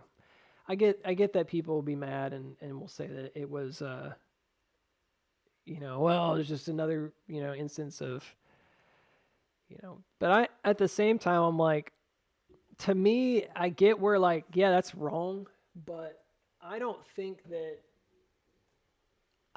the big picture, and that's why I spent so much time talking about like the basics here. I don't think the big picture is necessarily wrong. And I don't think you can really say it's wrong until it's definitely wrong, Unless this drops down low and spends the next year between $1 and like $2, then you can say, yeah, Booksy, you were flat out wrong about this being a bottom. But right now it's like, it just hasn't made the move yet, unfortunately. I think it needs to make a pretty decisive move. If you just go sideways here, you're over the creek. If you went sideways until the 20th, you'd be over the creek. You're going to move. I was saying that in the Discord. There was some folks that say, well, I don't think anything's going to happen. I'm like, listen, I'm okay with people saying that like think it's going to go sideways for a little bit longer, but like to sort of sit here and look at this and say nothing's going to happen right here, I don't know, man. We haven't had anything. We have no evidence that nothing's going to happen is what I'm trying to say. Like 1, 2, 3, 4, 5, 6, maybe 7 times here. This has hit this mark. It's never nothing. It's always something. And in this particular case, the range is so narrow that while, yeah, like I guess you could kick the can till maybe December, which would be awesome, then what? Well, we're never going to have this big move. It's not going to happen. Well, what are you going to do here? I mean, you spend 2 years plus in a range, and then you finally break out of the downtrend. You think that's going to do nothing. Like, it's almost impossible to imagine why anyone would think that. Because I'm looking at it, I'm like, this is no different than this other bottom. We were just looking at this a minute ago. And it's not about what I want to have happen. It's just purely about space and time. That sounds really sci-fi like, but it's like once you run out of space, you run out of space. You move, you leave. The market makes a decision. The fact that we even, that we would need to talk about it is kind of silly, but like the market will make a decision. Like it's going to make a choice on which direction to go first. It's not going to stay there. It's just not. It could take a long time if it's a huge build, and we have a huge build. And I mentioned that in 2024 January stream or whatever it was, that I thought it was a really long wave because it had been expanding and it could take a long time, at least a couple years, and it has been 2 years. And I'll say that over and over because I'm like, to me, it's like that's always been what's in my mind is like it's gonna take a long time. For some, it's like every move is the move, and I'm like, yeah, well, we'll see. We're looking at this. This is a very similar setup, albeit you'll note that it hasn't gone low in our current time frame. But it's a similar setup, right? You have the sell down strength test. There's a big reaction, and then you've got a sideways where you're building out a range, right? That was previously kind of marked off. Probably in this case, it was the bottom from the previous. This is a long time ago, and it's a really small area, you would say. But look, principally, this is the same exact thing. This is a wave bottom. It's the same exact thing. It's just it's not nearly as big. Just like this is a wave top that distributed, right? It is not nearly as big. At some point, though, this had to just be done. So it hits the top, comes down for a final strength test, and then it jumps the creek and it makes a decision and it goes. It doesn't stay here and just go sideways forever. Now later, yeah, it comes back because ultimately this is part of a bigger range, right? You can't like ignore that. But my point being is like these setups have a specific look to them in terms of timing and everything because they are timed. And even like looking back at this now, I'm like, yeah, you can see the motion, even though it didn't end up being perfect, maybe not 1-to-1 in terms of that wave bottom. This was a distribution into my mouse has been acting funny lately. This would have been disappointing probably to a lot of folks. Right here, if you had done the wave, it's in the right spot, but it didn't come up quite as high, right? It only came up to that mark. That would be stinky for us. That'd be like us going up to like 5 or 6 and then coming all the way back down to like 3 and then going all the way up to like a 7 or 8. It's not impossible, but it's there. Anyways, point being is that once this is done and it makes the change, and it does eventually change, it leaves the range, it moves up, and then just like what we're expecting to some degree currently, even if it were distribution, it should come back to the top. This comes back up to like, it would be the equivalent of like coming back to 12 or something, right? Again, this is different. It makes this low, really low push. Whereas currently, we're just sort of chopping in the middle. It's the same idea.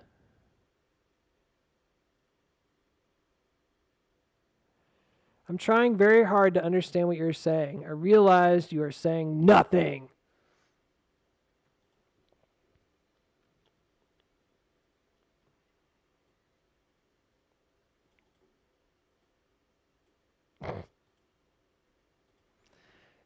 Hey man, first, I encourage everyone to be here, but if you can't keep up, that's not my fault. You don't need to throw insults back at me. I would encourage you to like hear what I'm saying, but I guess you don't hear what I'm saying because you think I'm saying nothing. You're kind of right. But why would I come on for an hour? Why would I come on for an hour and just talk about nothing? Like, what possible reason could I have for doing that? Other than like, oh, he just wants to feel good about himself or something. Just wants to hear himself talk.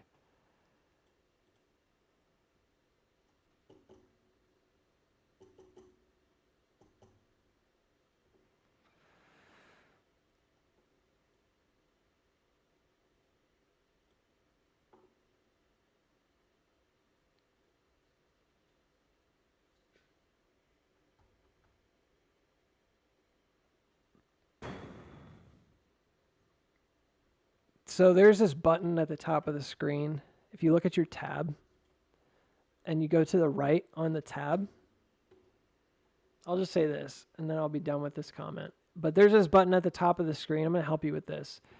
And you see that little button right there? It looks like an X. An X is like two opposed perpendicular lines that are passing through each other, just in case you don't know what an X is.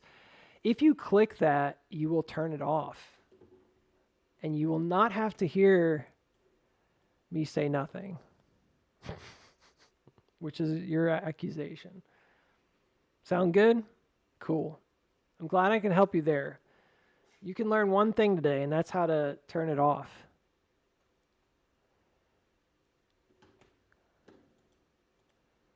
I've taught you something. I can teach you at least how to turn me off. People.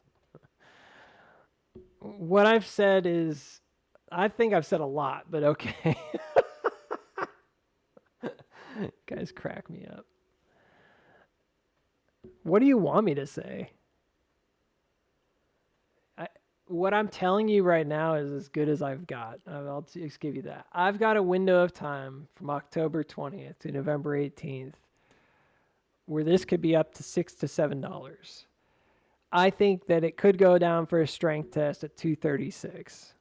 It has built into it what we would call a pitchfork, a parallel structure. You can look up here. I'm teaching him how to turn off the tab, how to close the tab. If he's not using Google Chrome, I guess I can't help him, but what else is new? I can't help him because apparently I'm saying nothing, right? And I'm just back to where I was. It's no harm. I'm being sassy because he made a comment that's just like, what kind of person does that? You know? Just turn it off. It's the easiest thing ever. You turn off the whole computer. Just shut it all down. If you can't, just yank the cord, man. It'll go off eventually.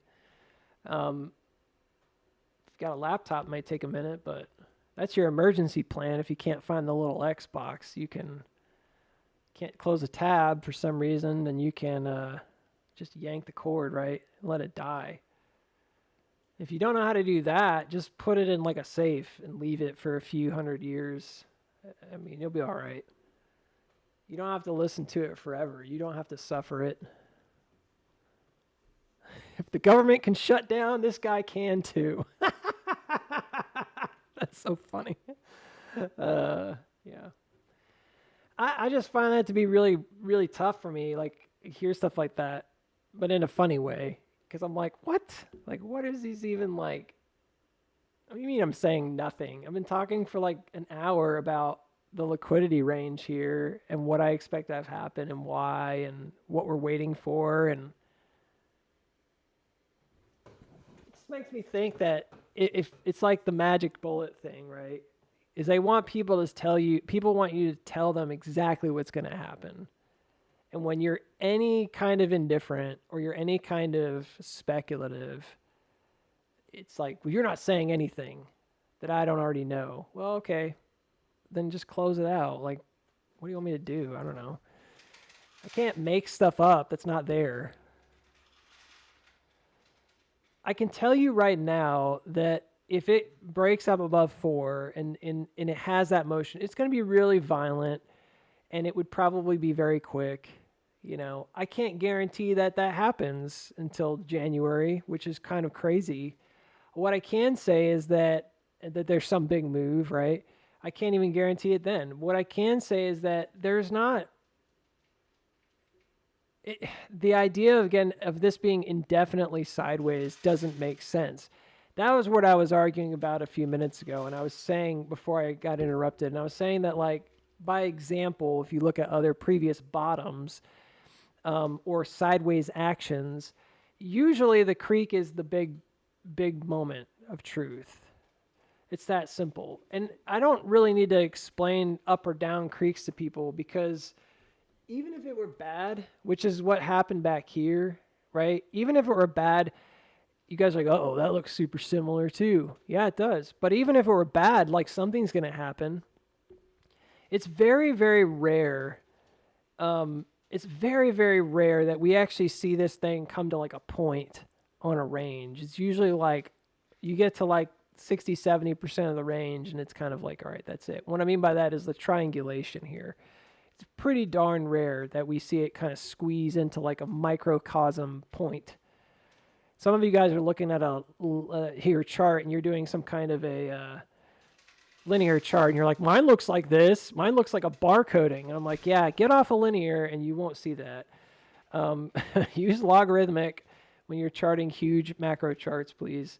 Because that's what probably the institutions are using.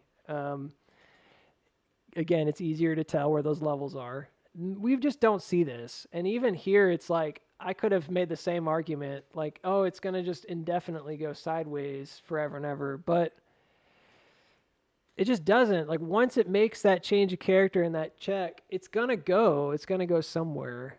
You don't have to have all the answers to know that that's the most important piece that you're trying to catch.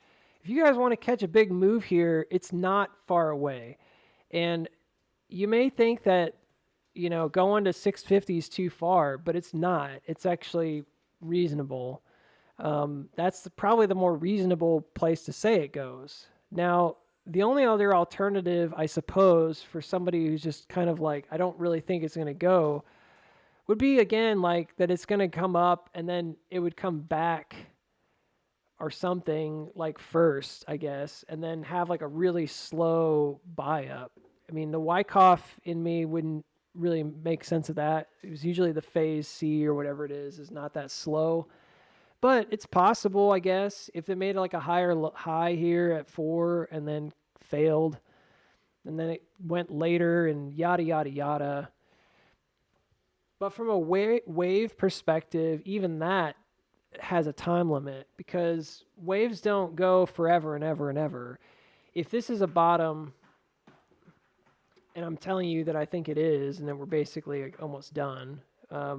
Like November is kind of, again, November 20th. That's sort of the latest I would suggest that this is going to go in terms of like a wave bottom. But if I were looking at this and I said, well, I think it's going to take forever. I don't think it's going to go fast. I don't think it's going to be like one move. Okay. It's still not going to last forever. Like you could say you don't think it's going to go in one move, but this is a 43-degree angle right here. If it's a bottom, it's not staying here. That's what a bottom means. It means it leaves the range. It's going to come up eventually above 660, and if and when it does that, it would usually be in accordance with roughly the intro trajectory which was this direction. And really, it's faster than that, depending on how you want to bake it out, I guess. This could be your exit trajectory right here. I'm using just a really simple wave trajectory to give you kind of the latest. That's the latest, and it would be over here in like July of 2026 or something. It could be up at 15. That'd be a really slow macro wave, right? And I would suggest that while that's not impossible, it would probably have to signify something of a distribution, because we don't have any real examples of that kind of move except for maybe here and here. Anytime there's like a slow walk up, it's almost always been a distributive action. We don't have any other examples. Like, only other examples we have when we're marking up or we're pump is like just these massive moves. Even these are big, kind of big, quick moves to the upside. They don't take a long time. This comes to mind when I think about like a huge move that just took forever. And then maybe this one. And that's kind of it.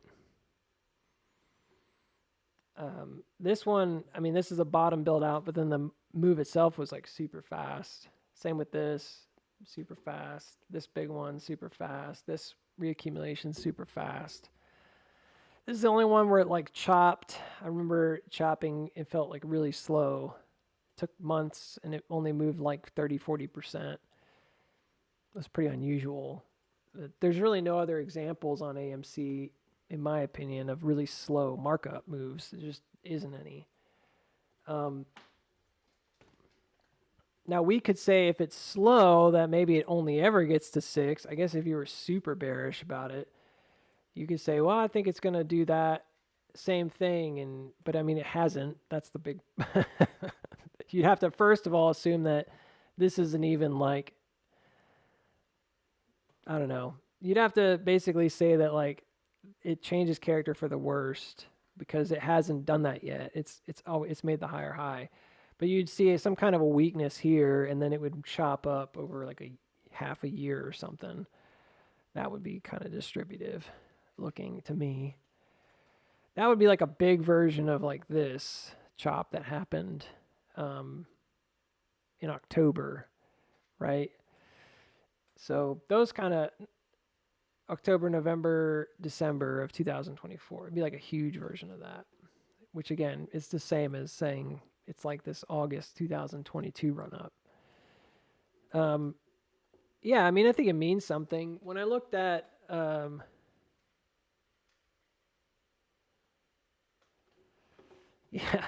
when I looked at this, I was gonna open up the chart and then talk about what I wanted to talk about, which was A, the range, B, the fact that it's in a downtrend, C, the fact that it does have the makings of a pitchfork, and it is building it out, and it has really good consistent pitchfork targets, which look correct.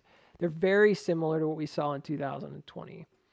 But there's still a chance, because of where we are at 305, it looks like we may close there today, that we don't actually know. I mean, we still don't know. I can't tell you because it's like right on the button. We don't really know, but it doesn't really look like it's going to go from here and just kind of go. If it did, it would have to be Monday, Tuesday, I think. And going into like the following Monday, Tuesday kind of thing, like make that move, get those supports. What seems likely to me is it did keep avoiding 270. I kept saying this on the Discord. I was like, it's avoiding this like 279 level for some reason, and I couldn't figure out why. I kept hitting like 280. Would not come back to 279 to test that support, and really didn't check the one right below that either, which was like 277.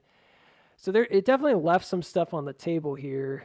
There's a creek coming down it's pretty bloody, I suppose, here, and that's one that I would look at if it did drop. It's the one that got crossed up, which is fine. I don't think there's anything wrong with the way it jumped over that, but these windows are small, right? They're not huge. They don't last forever. And that was kind of my big point today, was like, it's not exactly good or bad to say that it could go up or down. That's kind of pointless.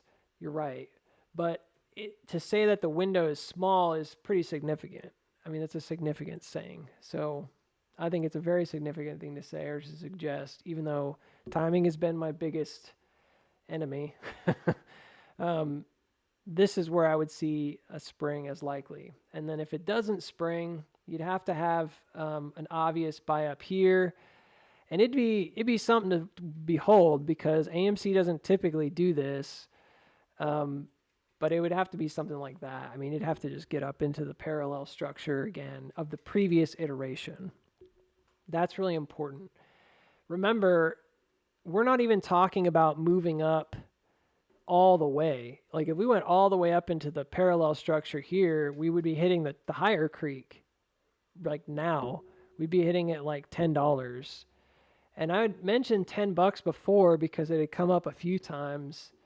But that is like the higher creek as the chart stands. You know, with the shift and everything, it may not be the same, but that is where it is, you know, on this parallel structure. So, and it's right now, I mean, it's essentially like Monday.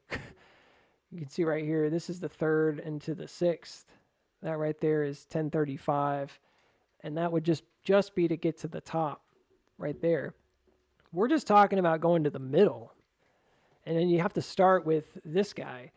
What's maybe something that's worth mentioning here is that just like we talked about the iterations earlier, and I know we're going into close now, but just like we talked about the iterations earlier, you could talk about them in the smaller, on the smaller scale as well, because we do have this mark, and this mark is our first marker right here on this sell down. You can see it right there. There's a kind of a similar thing that's going on with this dip and this pop that happens in this area.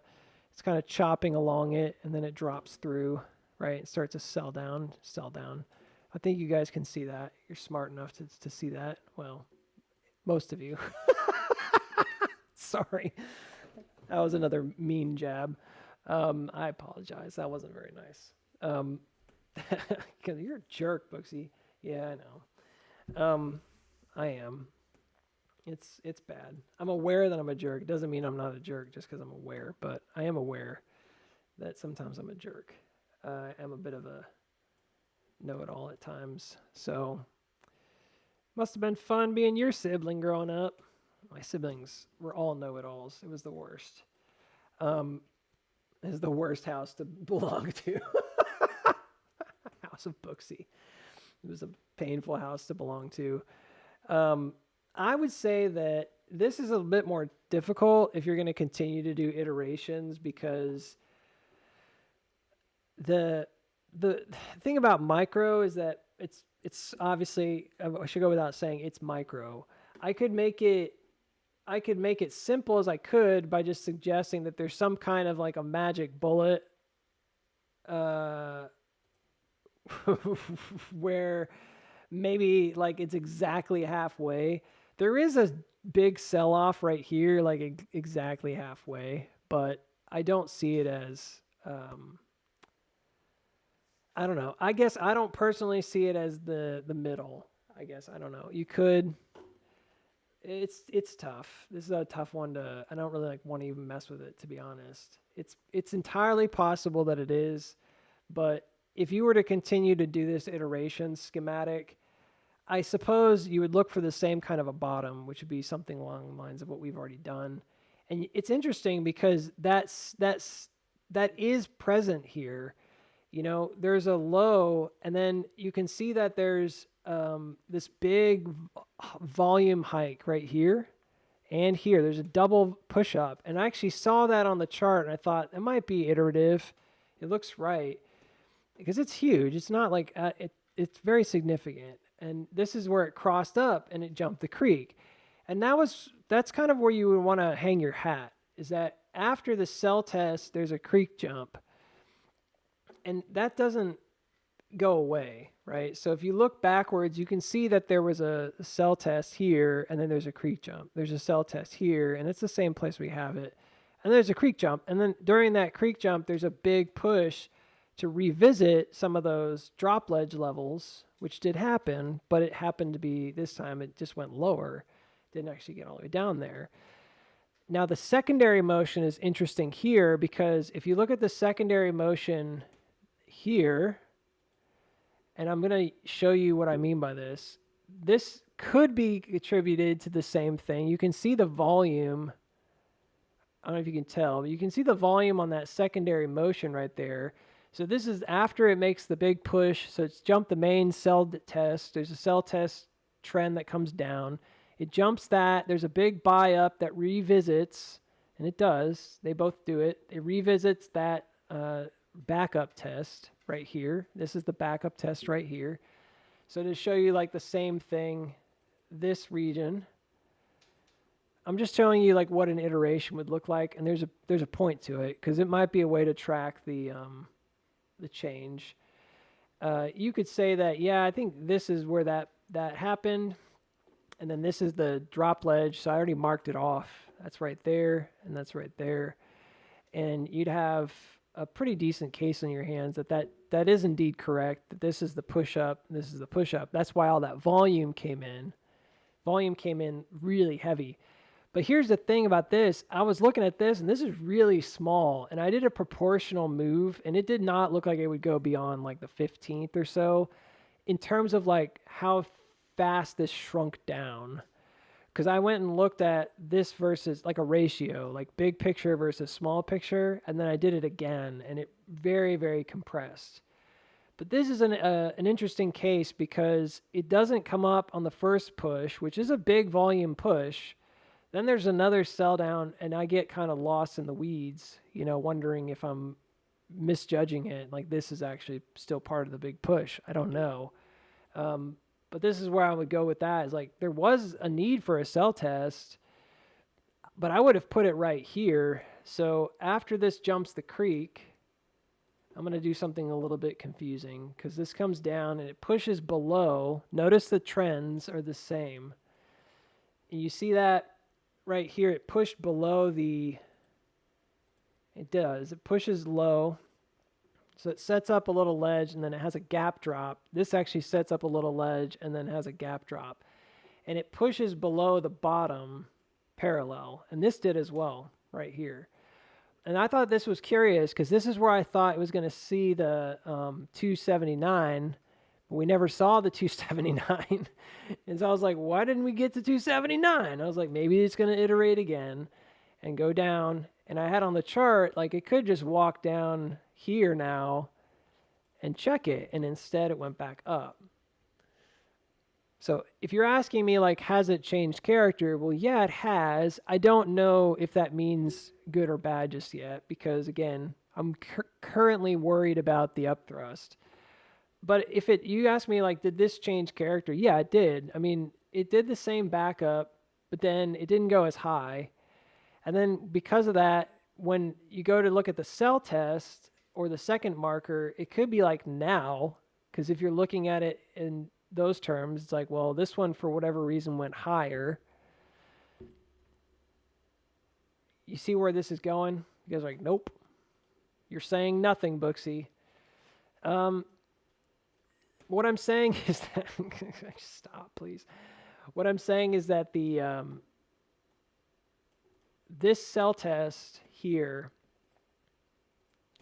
and then this cell test here, it's currently kind of like staying in the same spot, and they're not like during the secondary real like kind of big one where you're pushing down low. This did the same kind of concept. It went and made a new bottom, which makes sense because it did dip below, just like this one dipped below and then it comes down. This dipped below and then came back down. But what's curious is that the current one is it's messed up. Like it's not doing the same thing. It is and it isn't. So like what I'm trying to say is that it is because it is jumping. It did jump and it's moving up, just like this one did. But what's different, and so you're getting a lot of selling in this, just like you got a lot of selling in this, kind of like a secondary reaction. What's different is that this is no longer trending down. The previous two trended down. What's also different is the bottom. whereas this one would be trending up. What's also different is the bottom, because when this came back down, I mentioned a minute ago, it did push low, but which means if it comes back through this line again, it's likely going to drop. But it's important to note that like this is actually a higher low, and it's doing things, let me just put it this way, like it's keeping everything kind of raised up. Like I did the comparison, I was checking it out, and I was like, it's super tight now, and it's really keeping things very elevated, probably because of $3. Where $3, everything's anchoring on 3. So what happens if it drops here is pretty straightforward. It should be going down right below. And again, proportionally, you just have to kind of look at these things as, I don't know, this would have like a hook. Just like this guy hooked, this would have to have like a hook like here, which makes sense. That'd be like a breakdown of, and then you'd have a real cell test on your hands. That'd be a breakdown of the creek anyways, if something like that happened, right? Because it's elevated, it changes things a bit, because this one was below already, and this one would not necessarily be. So we'd have to watch. You guys, what do you mean below? Like, this had already come below here. It had dropped back through the parallel. These guys are anchored to their parallels, just like they're anchored to the horizontal. Can we please, for the love of God, do something different? Man, GME really got smacked today. It did not stay above 25.50, which is kind of crappy.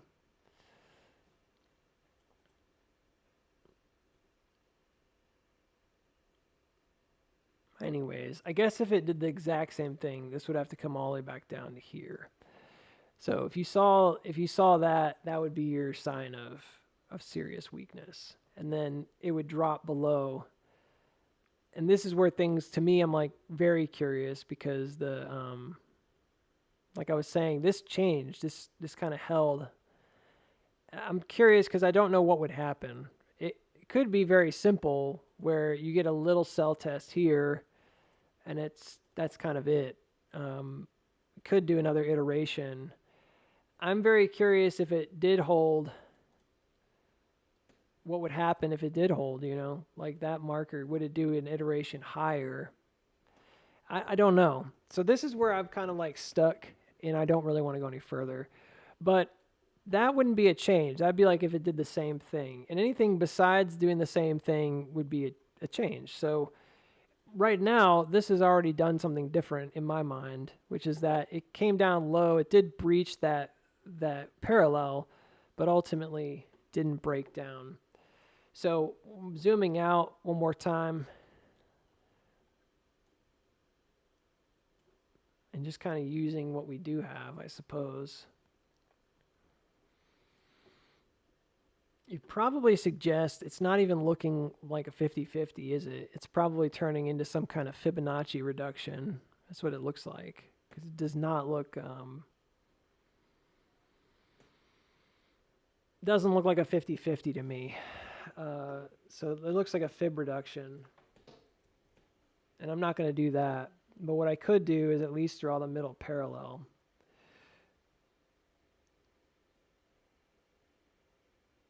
I think we could do that. So that should be here, though. It should have been right on this marker, just like this one was. That heavy sell down with the bounce out. Shoulda, woulda, coulda, Booksy. Well, it's this point or it's this point. So I'm going to go with this one. I think that's it. This could be an early sign of change. So I'm glad I did this. So if it goes over the previous top, which is 327 area, it's not quite enough. So that wouldn't change anything. Yeah, so you see how that it's still stuck beneath the middle, but I will say that if it does that, that's actually, if it were an outworking iteration, that's actually like this little micro going to the middle could signify the macro going to the middle. So it'd still be something to watch for. So 330 is definitely the first marker of possibility. The second marker would be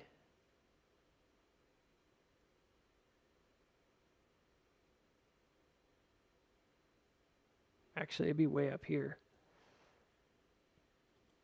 And then the last marker would be all the way at the top. Anyways, so those are the reason, like that kind of stacking is part of the reason why we get such a massive, it may look a little unrealistic, but if you look at it for a second, you can actually tell that this isn't that big of a deal, because it would be like an SOS right here. So it may look like that's weird that the iterations would go that far that fast, but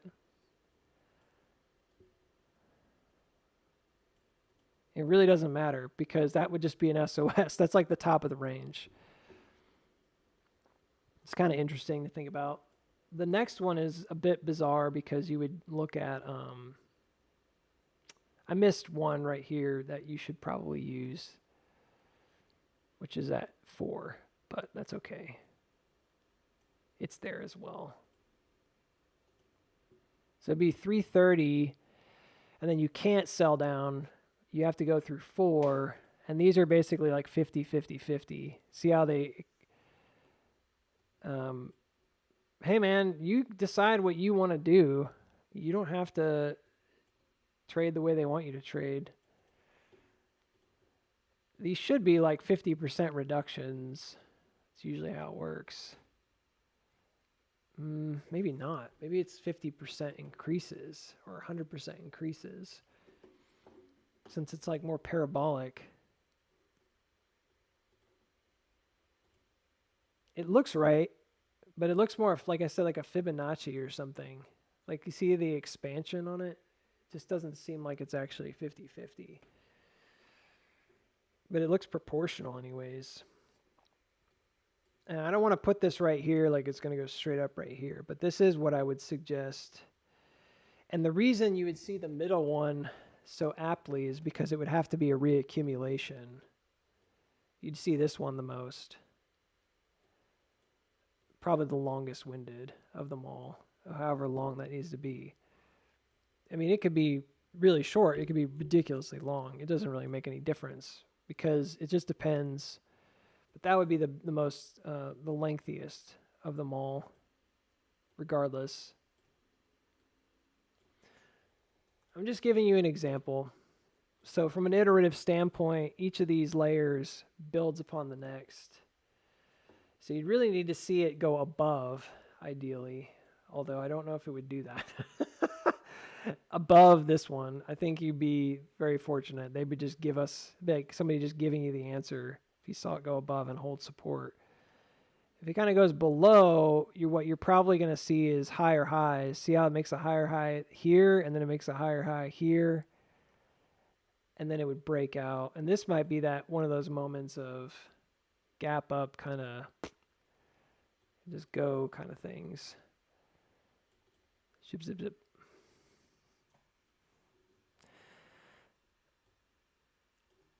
But the thing about this is that if you go down, and I'm going to just say, I'll just say it one more time and then we'll move on. We'll go to check GME and I'll do this other guy, Jason's thing. If it goes down again, I don't know exactly where it's going to be, but I would imagine it would probably compress again. So, yeah, I guess it would be like somewhere around here. It's my estimation. That's why I'm not sure if it even goes below. It's going to be like a pinching motion, though. It has to be if it drops. Because it's got to be this like flat looking kind of dead motion. Because it would get so tight and then it would just leave. Again, you can't just do this indefinitely. Eventually, you run out of space. It'd be like this really tight compression. And it, more than likely, at this point, starts looking ridiculous. It would have like high volume with big upthrusts and junk, and then it would just have like a massive, one way or the other, it'd have like a massive double flush kind of thing, boom, boom, and then it would be ready to go. But yeah, I mean, in reality, could this situate itself before the 15th or something? Sure. It'd have to move pretty fast next week. And that's assuming that it's going to do the spring. It'd need to have some kind of a change here in order to produce a different character. It can't just go super tiny. And maybe it will be the 15th because it looks like it's like right there. It's just going to be like this tiny little compression. Who knows? That's a tough one. And then it would have to make a decision. And I mean, the short answer is it's below the creek. So, I mean, you can look at it and say, well, it's not out. Is that bad? Yeah, it could be. The weird thing about this is, like, take a look at this for a second, okay? Soften your brains for half a second. And just take a look at this.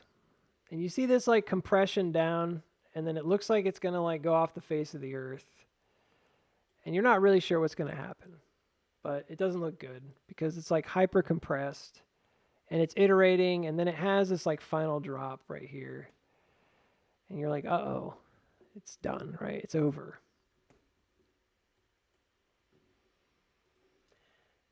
I find that to be, like, curiously, very curiously similar to what we see here as well, which it really is, like, the same concept. And I know I've used this, like, many times today, but this just hit my brain like a ton of bricks. So I was like, yeah, it's probably worth talking about. This same concept is apparent right here as well. And it gets to a compression that's just so small that it almost feels like not worth your time. And it gets really, really, really, really, really, really micro. And then it gets to this like teeny tiny range at the bottom. If you go to like the hourly, you probably see most of the details on it. So I'm going to check it on the hourly instead of 4 hour because you can't really see it. But it actually just does like a final accumulation.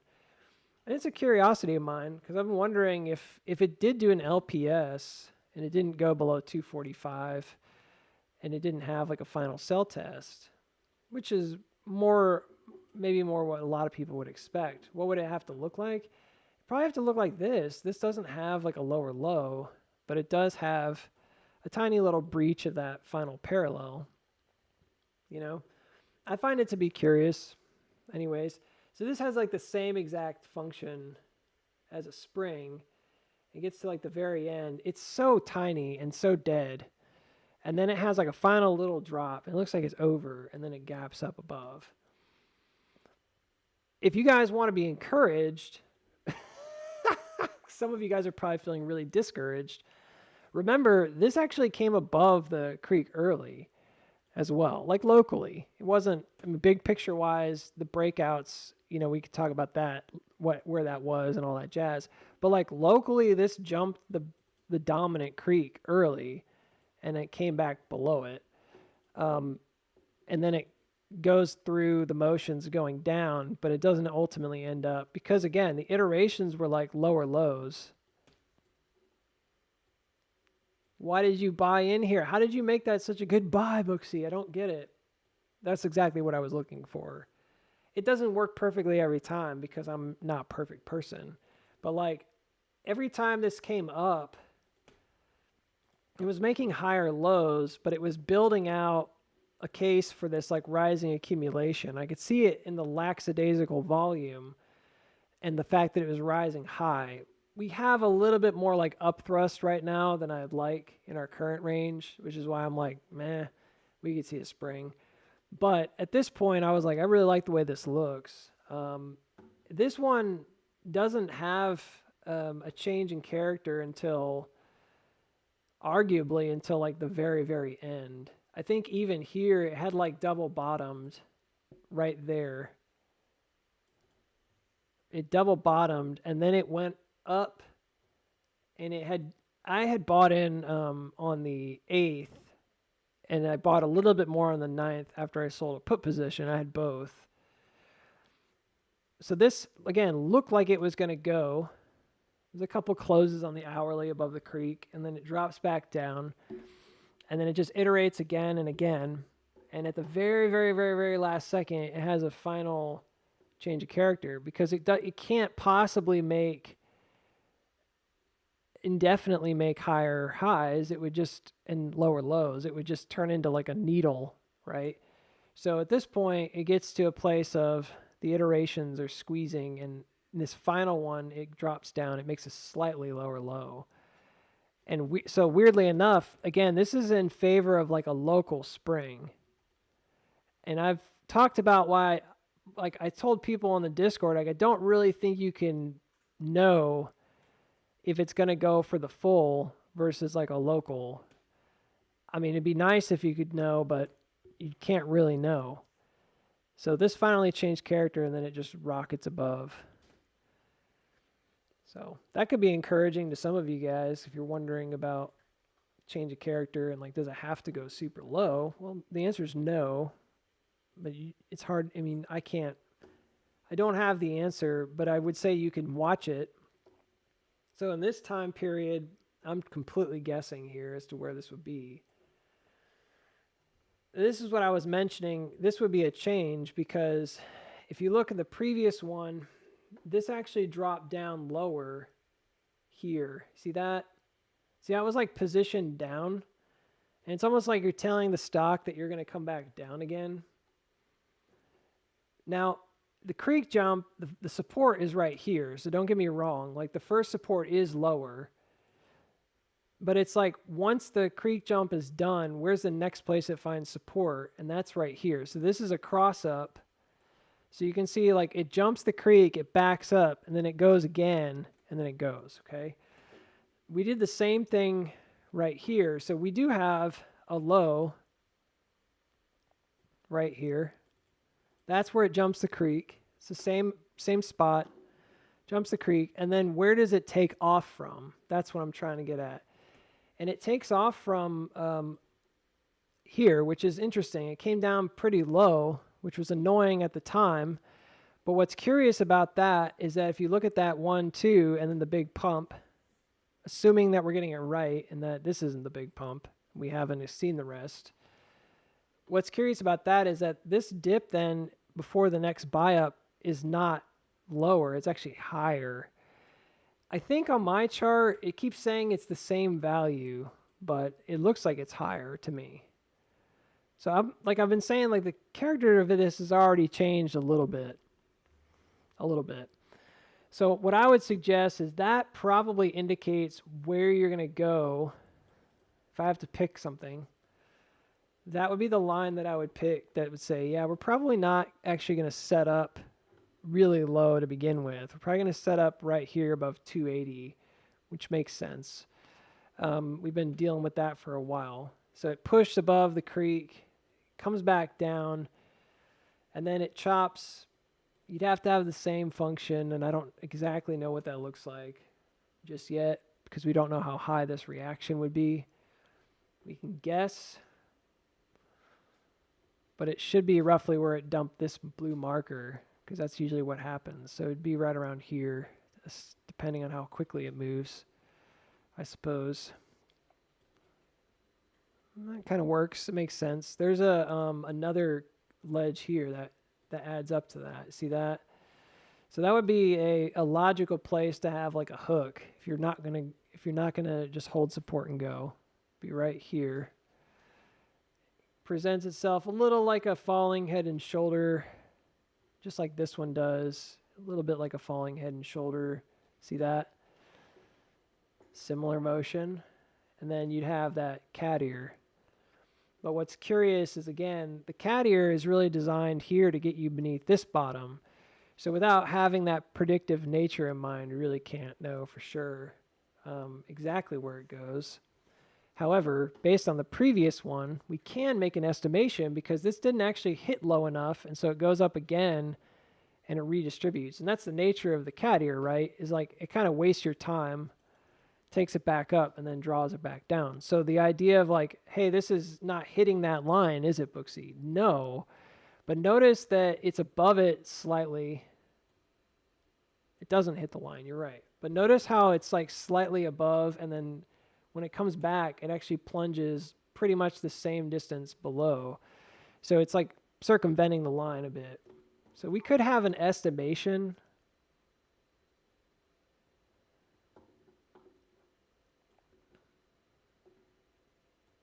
Sorry, it didn't get to it in time.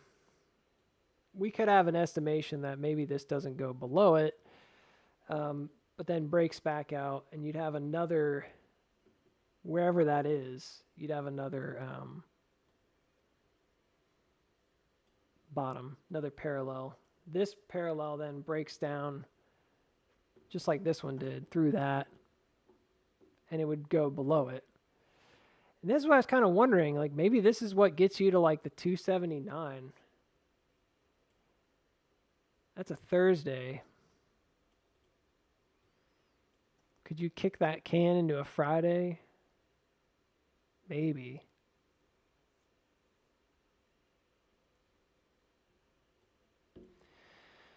Anyways, if it were 1-to-1,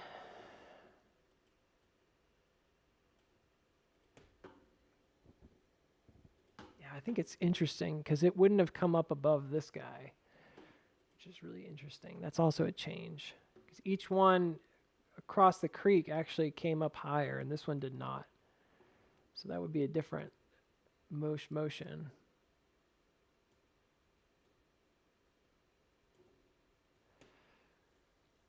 That would be an early signal.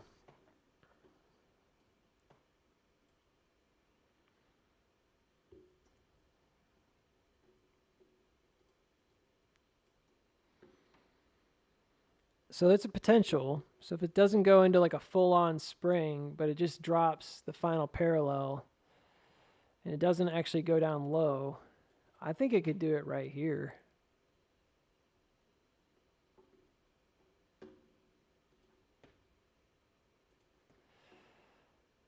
Maybe a counter argument to that, and I'm just going to do the one counter argument. One counter argument to that would be that if you think that's the case, why wouldn't you use the bigger setup?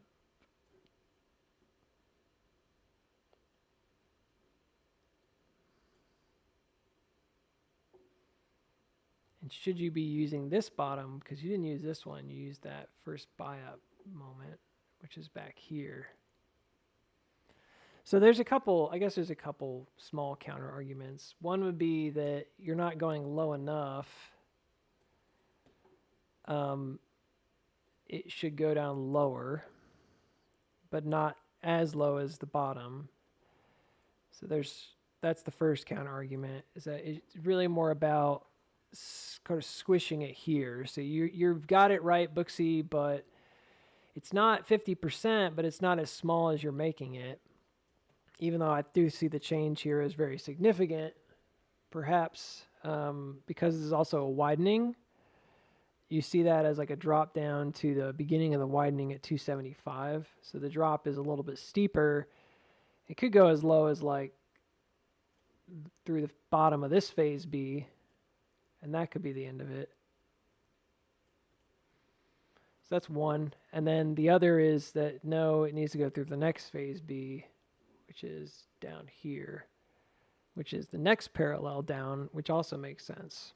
Both of those make sense. So how do you summarize this? Well, what I will say is that you probably won't be able to see the earliest iterations anyways. Like, as much as I'd love to suggest that you could read exactly what I read into it, like that it's going to look exactly like this, you probably wouldn't be able to see it change character very easily. And if you did, you'd more than likely second guess yourself anyways, because when it first starts, it'd be so small. It would just look like a simple move up. And then the second and third move is where you see a volume influx very quickly. So there's a nature of, yeah, this is cool, but I don't know if you'd even see it. So right now, this makes sense. Maybe it's going to hold a ledge here. I don't know why it would go low because of this. This really changes things for me. I think it did deliberately set up. I think that the operator deliberately set up this as a higher low this time as opposed to a lower low. I think that's a deliberate move because it's indicating where you're going to set up a ledge for a drop. So I'm going to kind of hang my hat on that for now. I guess if you were going to delay it until Monday, you'd probably do it right here. So this would be the crappy part because it would really just look like, if all the other stuff doesn't feel crappy to you, because this would just look like we're doing a big cat ear down, right? Let's see where the 50-50 lands us. Actually lands us quite low, around the 80.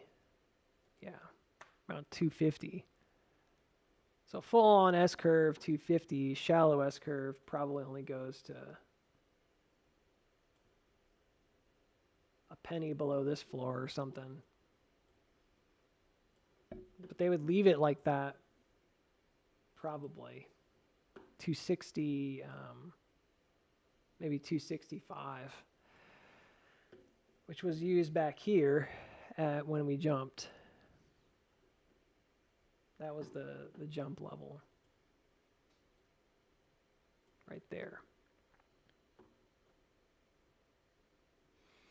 I mean, it kind of follows either way. It doesn't really make any difference. I can't see any obvious difference is what I'm trying to say. Like, I don't think this one really needs to go very low. I know we've talked about 180s and stuff, but to me, I'm like, that's enough. I could see it doing something like this and then just really throwing people off because you think it's like dead, and then it just goes. Timing is tricky though, because if Monday ends up being the day, next week would be really bad. And then that's kind of the last day I had anyways for the move up, so it'd be pretty delayed. That's what the downward motion looks like. Upward motion, pretty simple.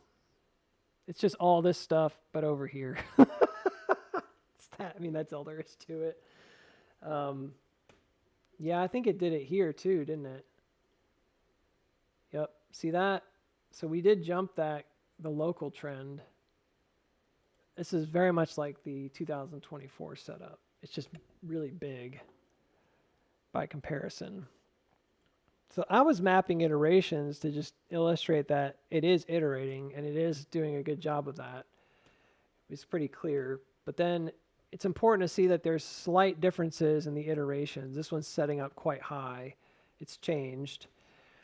And then probably again to create some kind of a drop ledge.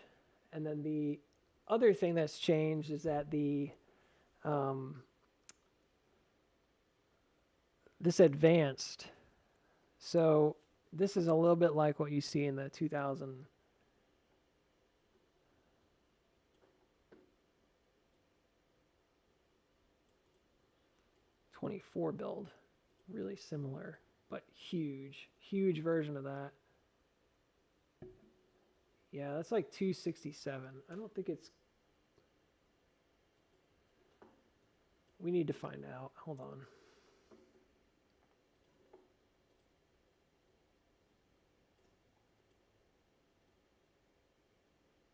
That's 267.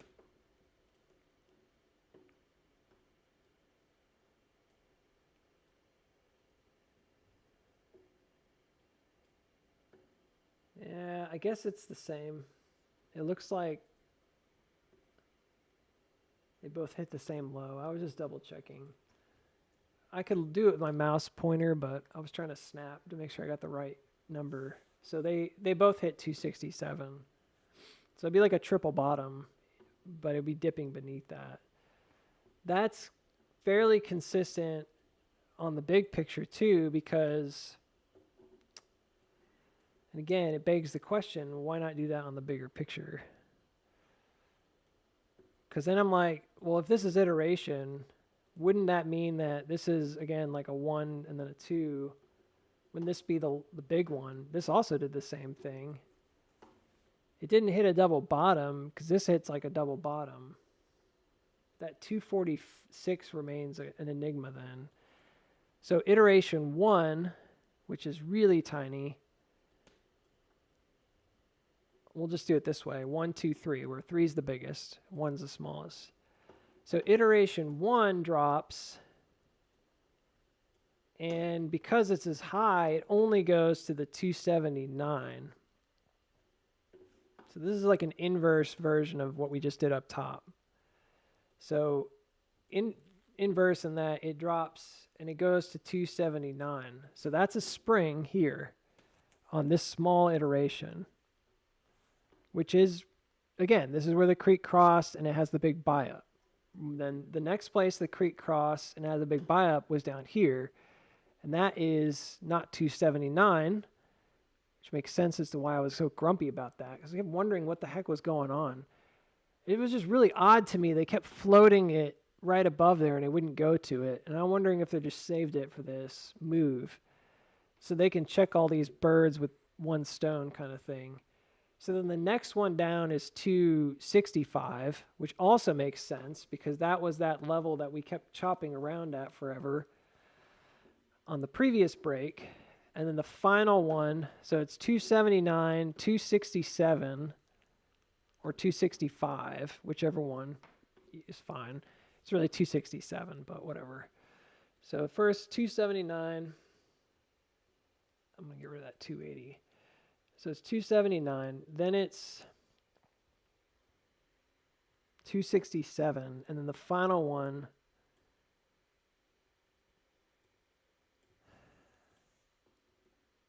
so that's iteration 2. So it jumps the creek, pumps up, and the final one is here.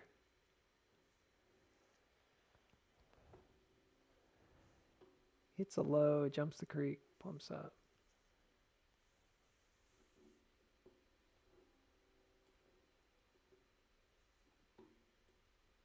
Ah.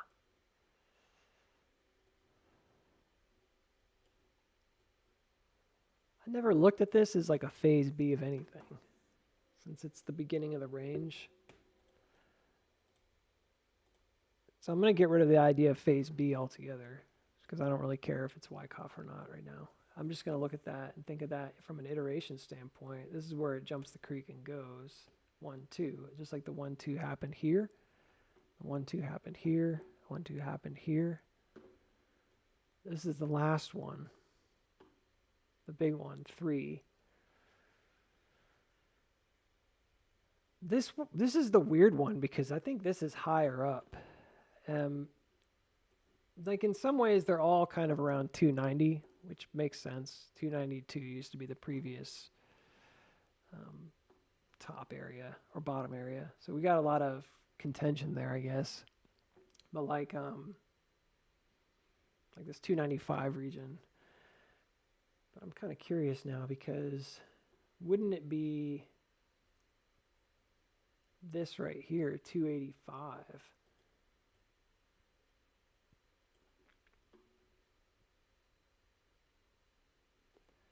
This lines up very neatly because it created the same bottom. See that? The first jump over the creek creates the same bottom as that cell test does later. So if it iterated down 1, 2, the third one, it just, I mean, I guess it's simple enough just to say it would go below 230 or 246. This is probably why I've been like uncertain, because every other time I look at this, I think that it's not going to go that low. Every other time I look at this, I'm like, I wonder if we could just get away with a cell test right here. It might. There's no, yeah, I don't know. There's really no other support. So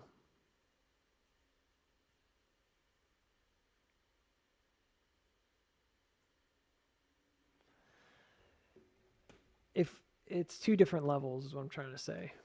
One of them is here, which is where we are right now, basically above, which is 291. That was one I was mentioning earlier. So that's backwards because that's actually higher up. So that's the big one. And then the other is 245 because that's the low that was hit on the second bounce. Considering what I think maybe there's not much that came before this, I would have to say that 245 is the only logical, it's the only logical bottom to check. This one may seem like you need to check this, but weirdly enough, I bought at 247 down here. Still kind of proud of that. Pat myself on the back. Yeah, there's nothing else there. I had to look.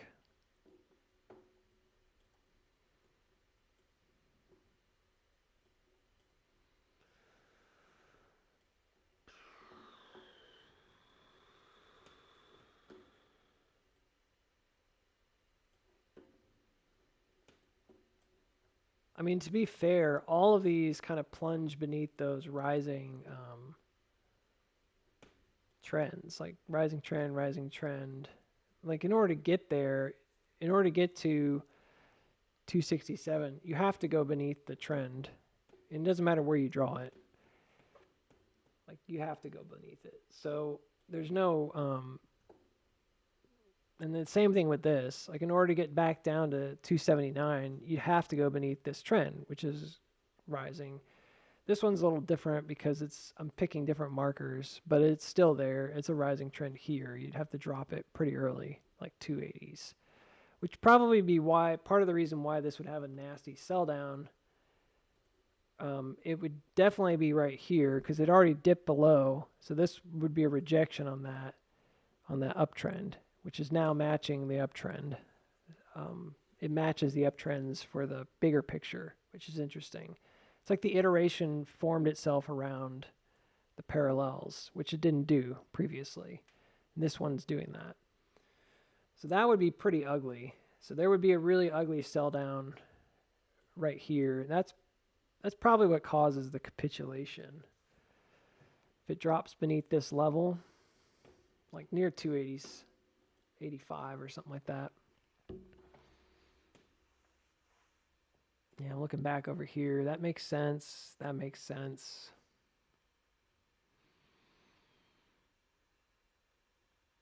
Yeah, it'd be ugly.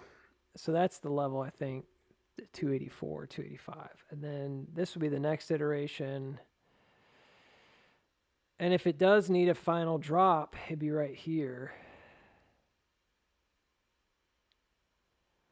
I'm not convinced there's anything else. I know I've said it before because we've talked about the possibilities, and I don't know how fast this goes. This could be like 2 days. This could be 2 weeks. If the longest of these is left as the one that's done, it's November 20th, right? The one that's used. It could be November 20th. It could be October 20th. That's a really big window. But the for this curve. And if it ends up being November 20th, then probably what we see is that this is a really boring period right here, like 2 weeks. I'm pretty sure that would be what it would look like. It would be extremely slow and arduous if it does that. I think the expectation would be that it would just keep going off a cliff really far down, but the reality again is a little bit more simple, which is just that you don't really need to do that because you're just back testing. If it broke down, yeah. After that, if it broke down, sure, you can go really low. But up until that point, I don't think I could confidently say it's going to go any lower because I don't think it needs to. I think that's your test, your check to see if you need to make a lower low. And the last one, I guess you could think of it as like this, like to go beneath 237. So I guess if you really wanted to have another one, but they're so close together, That's why I don't know. Maybe it's like both at the same time, and then it comes back over 245, and that's it. And then it goes. It's hard to think about a November squeeze. I don't really know where that would come from, but timing wise, I know there's rate cuts, but I think it's mid-October, right? If I'm not mistaken, I could double check. That could be what sends it into a tizzy as well.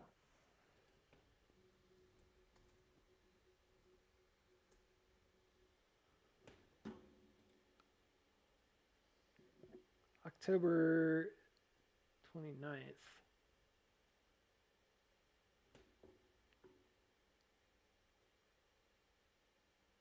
Okay, well, that could be your catalyst for a November move. Although I don't know why you would do it. If September wasn't enough to run it, I don't know why that would be enough.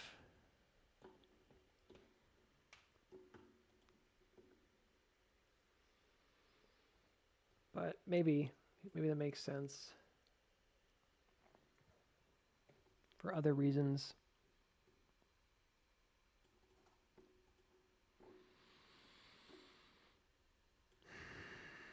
Really quick, I'm going to do GameStop and then the chart that was requested. Yeah, this is not really what I wanted to see on a Friday, but it's okay. This also was a Friday right here, and a Monday, Tuesday it dropped down. This one, this is like a red Monday. I don't know if I really understand why the warrants would cause it to sell right here. That doesn't make any sense. This isn't really like a sell the news kind of moment in my mind. Maybe the uncertainty of like not knowing what's going on might cause some people to want to sell, and just being like, I'm done with it, it's not going anywhere. But I can't really imagine why else, because you, even if you executed your warrants, which technically kind of dilutes the price of the stock, it only would ever dilute it like $1. I mean, like, I think it was like 32 to 29 or something was the math.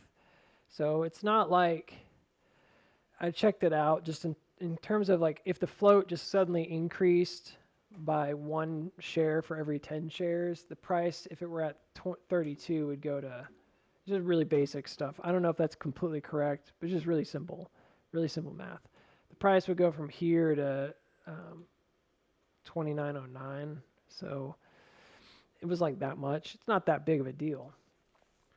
So proportionally, that's about right. That's it. That's your dilution. So like technically this dilution could be priced in right now. Like, I mean, that's the percentage. It's really small. It's not like a huge amount of shares are being dumped into the market. So again, 32 to 909 or 2909 was the number that I found if it was at 32. I just used that because of the idea of it executing at 32 or being worth 32. But it's not even that. That's not a big deal. So everything else would have to be like panic selling. Yeah, so I mean, technically, like, that's it. Dilution's priced in. If you hear people talk about it diluting anymore, I just don't, like, I don't get where that comes from. Because it wouldn't make any sense. I understand that we own more shares. Like, you can own an infinite amount of shares. But shares outstanding, those are the ones that the count, that matters. So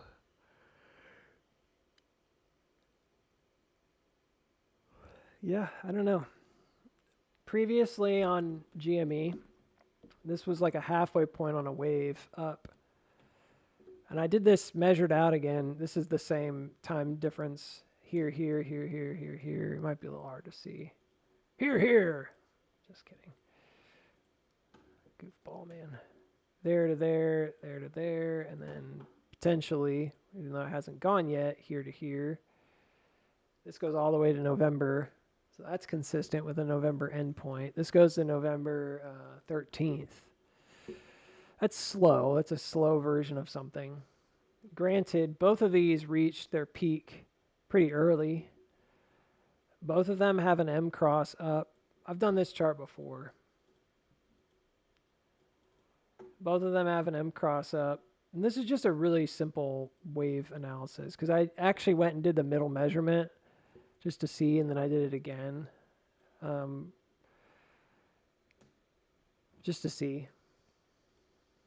So right now, it's not looking like amazing because this obviously came down lower, which kind of begs the question, are you using too big of a spread or something? Well, I used the ice. I didn't use another level. I mean, I used this anchor point right here with the ice, but I guess you could use the bottom of the runs like this instead. It's not going to be significantly different in the end. They're pretty similar.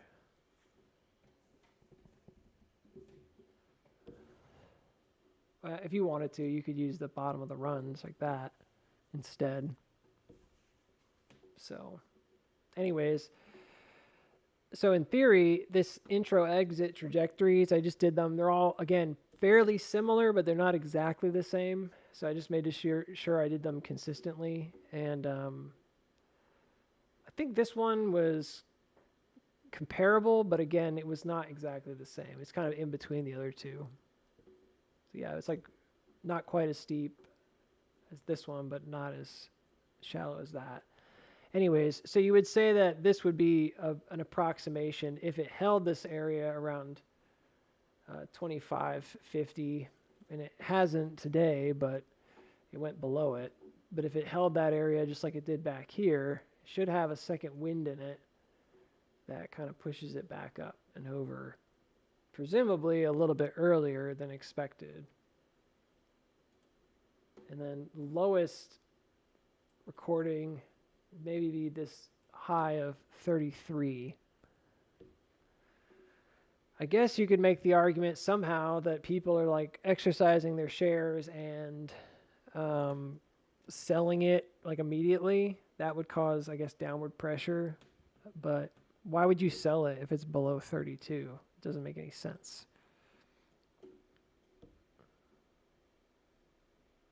I think the whole warrant thing just really bugs me, but I'm not gonna judge it just yet because I don't know what the outcome's gonna be. I just feel like it really shook up the tree a little bit. I do know that each of these has a build out and a secondary move. So the secondary move on the chart, according to the timing, even though these look like they're selling down and immediately recovering, it does take quite a bit of time. This is several days. This one has it's a different story because it has like a single drop right before earnings. It's a very violent move. And then it recovered before. But in any case, they're essentially not at their lowest point, or at least not leaving the bottom until that date. This would be the 13th. So kind of like AMC, it does suggest that you could have about a week of downside here going into the 13th, which would be all this chop and junk going down, potentially even maybe doing all of this move by the 13th. And then GME suggests on this chart, based on just the wave, is very simple, that you wouldn't even be going upward until here. So who knows? Between now and then, maybe it does sell down and goes for that gap. I don't know if I'd look at that as such a negative thing just yet, if it did go all the way down. If it filled the gap in this lower region, I don't necessarily think that's a bad thing, because I don't have it on the chart, but the current creek is like right here. So for us to come back down to like 23, it would be low, don't get me wrong. Feel like a breakdown for sure. But I do wonder if that's enough of a strength test on its own. A lot of folks, including myself, we've talked about going down to 17, and there is evidence for that it may need to come all the way back there. I don't find that to be a problematic number. It's fine. Like, it would work. It does line up with like a deeper spring motion. Just a really fast drop would probably get you there. But I do think GME probably has the same sort of a shallow, yeah, because like this to me would also look like a fairly shallow liquidity test, but I think it would also suffice. I do.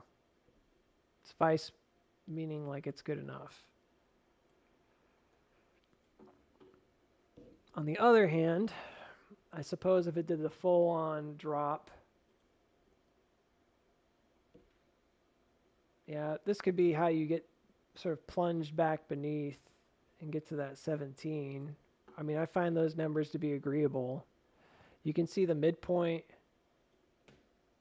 right here. It's kind of where this move started, which is unfortunate. And this would be very backwards feeling. But it's a change of character. I mean, at least you're not doing the same thing over and over again. This did happen once before. If you look at the first run up, it ran up in the very beginning of it, and then it hooks by the middle. So the middle is a low, and then it drops. Previously, I had put it on here, like before the run, but then I like measured it backwards, and I was like, no, that doesn't seem right. And I looked at the RSI, and I'm like, you could include that as part of the run-up. I don't think it's wrong to do that, but it's still, I think this is really the middle. And it ultimately broke down after the middle, didn't go up again. So one way to look at that would be, I don't know how that would look here if it were really brutal. I guess it would be like if this came low and then it tried to go again and failed. And that would look like a pretty classic cat ear pattern right there. I could see something like that happening.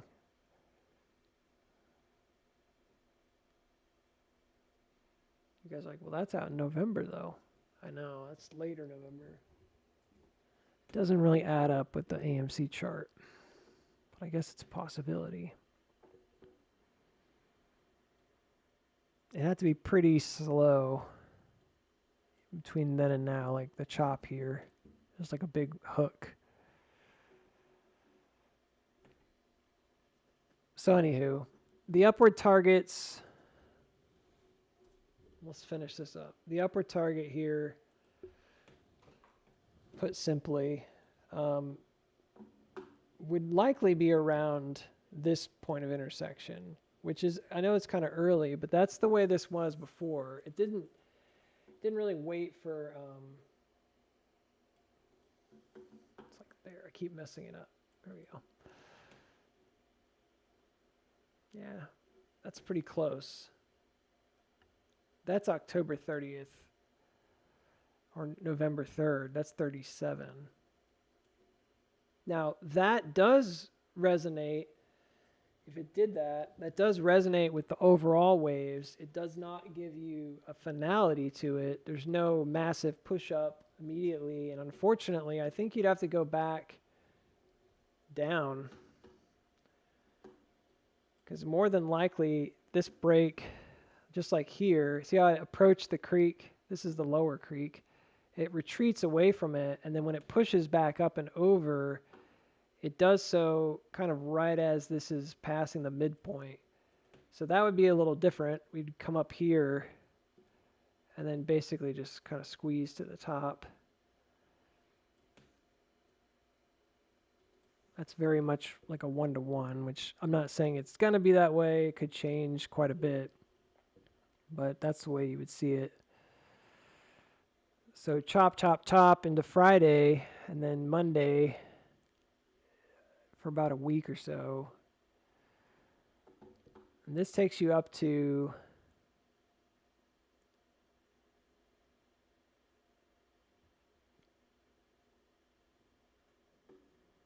this is SOS region.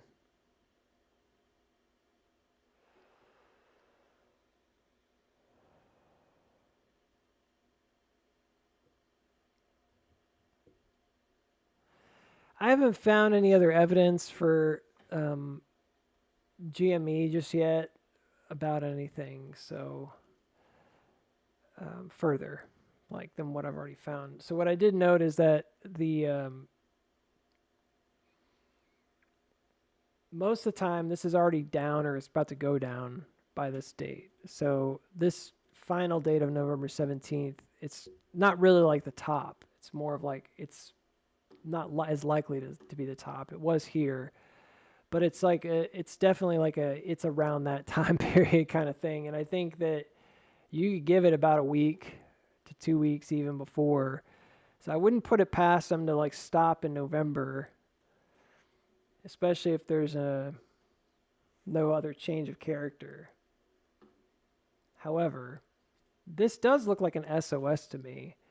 So I would wonder if it did do this and it climbed back up and it hit 36 or something, maybe that Monday or that Tuesday, the 21st. That's kind of like AMC doing the jump and going up to like near 4. Because it would be in an SOS already. And I think that's important because if this then held above here, this is a change. So I do wonder, you may end up with like a November run up. Maybe this is how GME finally gets to where it might be going. Controversial moment coming up. But roughly here, like 60s. 46 to 60 is the range I've got. It's really just checking out the upper liquidity zone.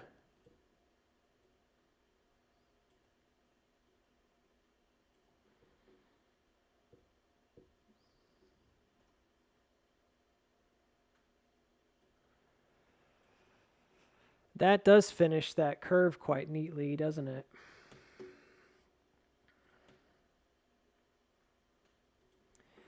Yeah, some people might think that this somehow negates every bear thesis there is, and then bears would probably think that this somehow like completes. This is like incomplete or something because bears are like. What I mean is that like a bull would look at this and say that, well, there you go, it's never going to go down, and a bear would look at this and say, well, this is just way too bullish or something like that. Either way, you're kind of wrong because this doesn't. It's exactly like AMC. It does not mean that you could not have a spring. I have to like repeat that all the time because the idea of this pushing away from this top seems counterintuitive, but it's really not if it's a liquidity check. A lot of times we find that happens before and it does push away from, and I demonstrated it a few different places on AMC. We get a push away from the S-curve. What seems like it should be going up and it goes away from it, and there's this like iterative momentum, and then it boom explodes. Like you see the compression and then it explodes the other way because they're really just going down for liquidity testing. They're just selling as much as they can. They're letting the shorts load it up. And then they're also letting the weak hands get out so they can final test just to get all these other final shakeout, right? To get all these shares away from retail and into their hands before they take it up. So this is consistent with an LPS, which would be stopping here and going up, or a spring. Like either way, a spring could go, again, kind of shallow. Maybe it doesn't go that low. It could go to like 23 something, or it could go quite deep, what I mean by spring is just a strength test. It's just like AMC. So there's a possibility of stopping pretty much now, stopping around 24.5, stopping around 22.5, or going a bit lower and having a really nasty sell down all the way to like near 18.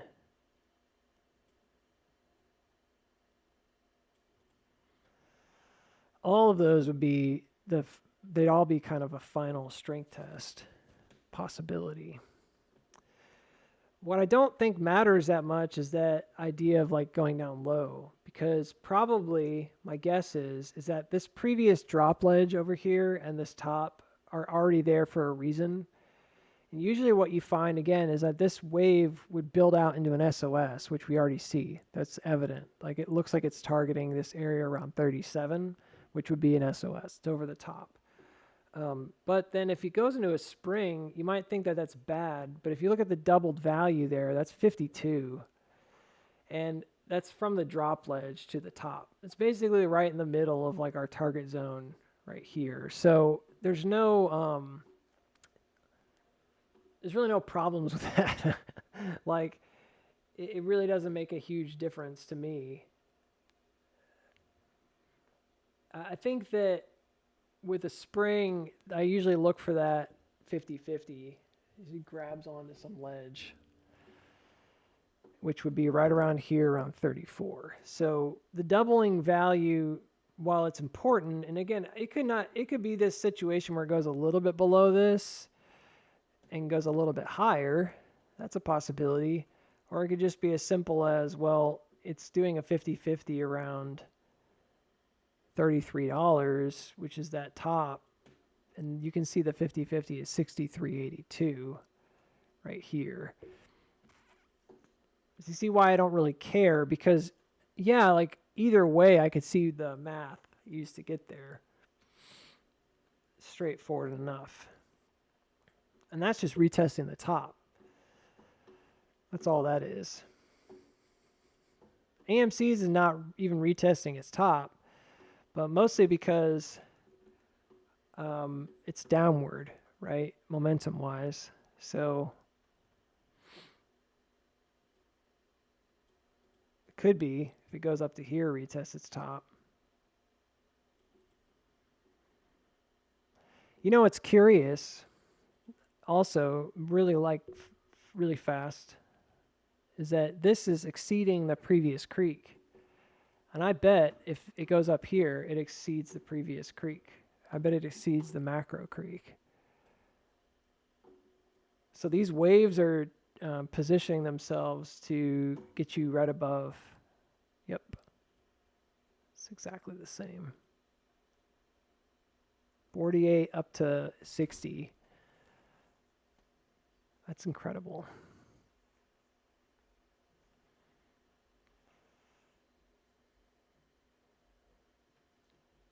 All right. My kiddo's home. Hold on.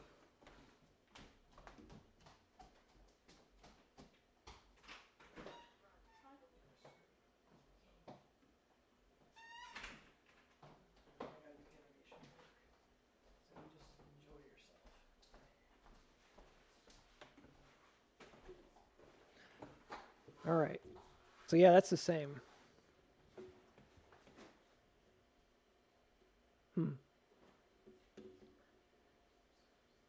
1, 2, 3, 4 with a possible spring. This is what's weird about AMC is this place right here, this is February. This is the 13th. Back to like the 7th and the 3rd. That is the same.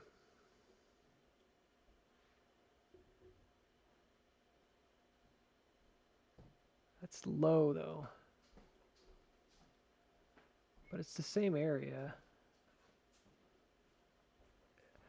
It's a little confusing because it dropped early.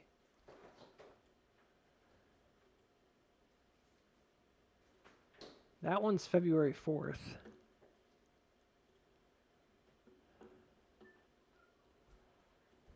I'm telling people, man, they're not they're not, they're definitely trading in sync, even if they don't look like they are all the time. February 4th is right here.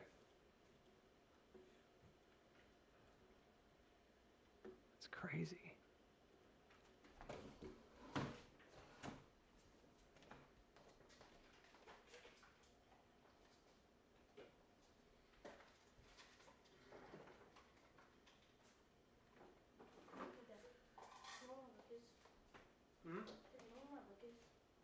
Where it is? No.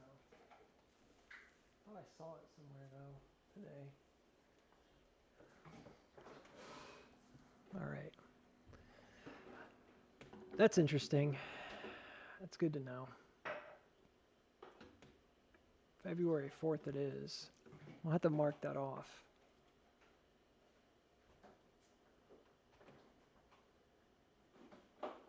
Geez, that's even higher.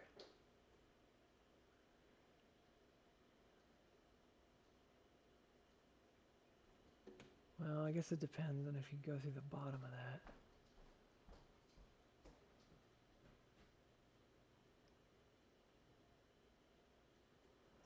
It's just right back to the top, isn't it? It's like that simple, isn't it? Yeah. That's interesting. I mean, you say what you want to say, but the fact that that goes right through the same marker. Now, the issue that you would find on AMC is that this appears to be really bullish here because it goes back up to 65, or at least it's a possibility. Like they've built it out that way. Maybe the problem being that on AMC, that February 4th is quite low. It's like way down here. But then again, I don't really know if that's the big deal because the whole of AMC has been kind of compressed down. It's been low. It had this big rip here, and then comes really flat. So the idea of it kind of coming down low like it did here and then ripping really high, it's very consistent, isn't it? With what happened there and then could happen again there.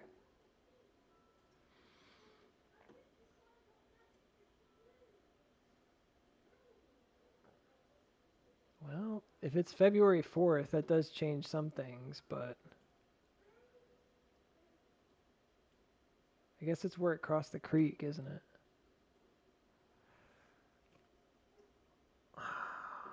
I didn't really want to change it. I kind of liked this area because I like that sell down.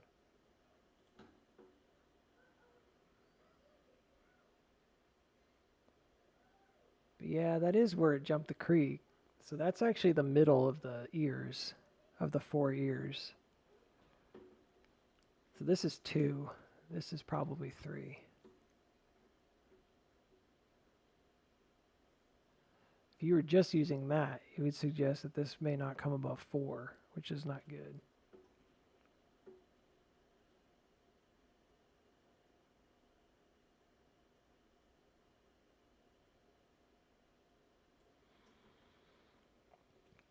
Yeah, it's really low. That'd be super low, guys.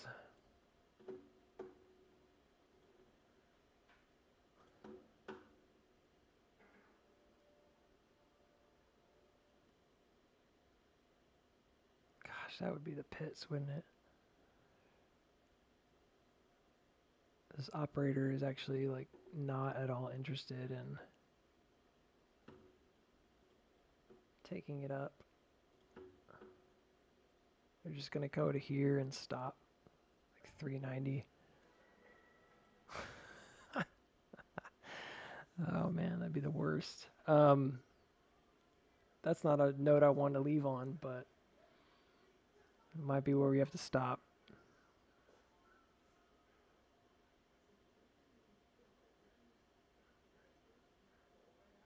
I mean, in function, the distribution is the idea of it being one bottom or the other. It's kind of irrelevant.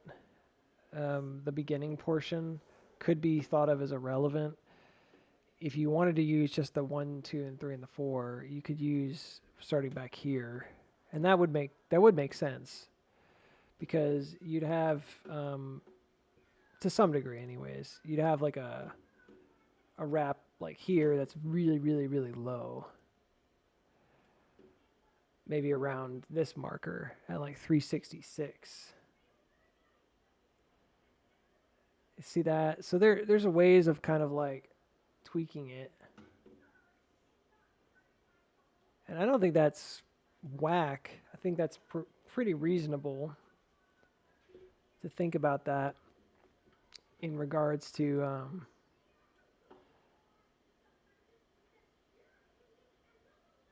just sideways action. That's probably right. 376, something like that.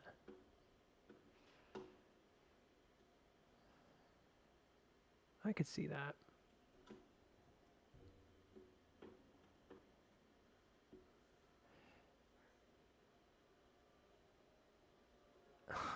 No, maybe my wife. I don't think about her. I don't know that woman. Also, she's a human being. It's not like a piece of math.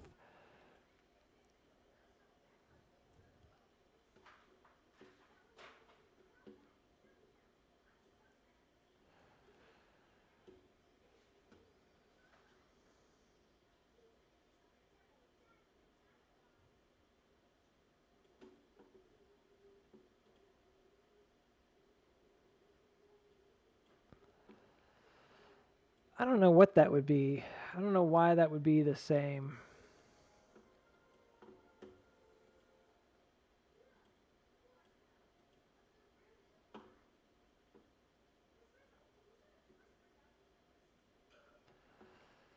Let me try something really quick.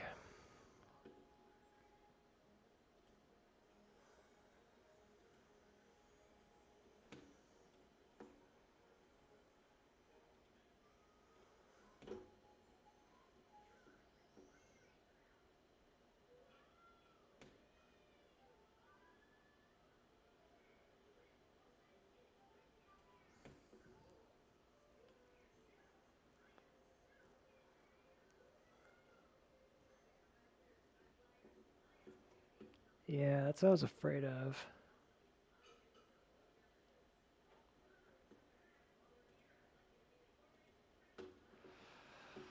Well, this kind of stinks. I think, even though I don't really like the idea of this constantly referring back to that old chart,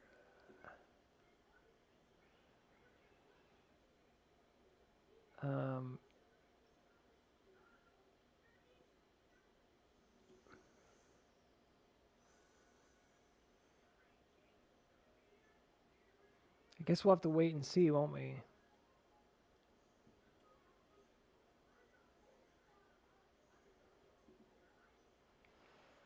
That's not enough, though.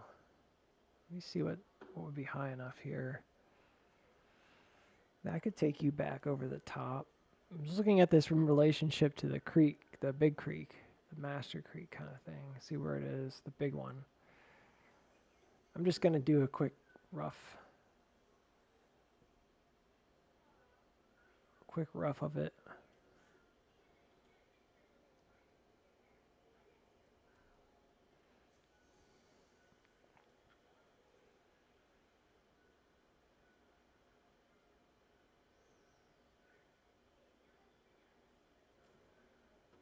I wonder,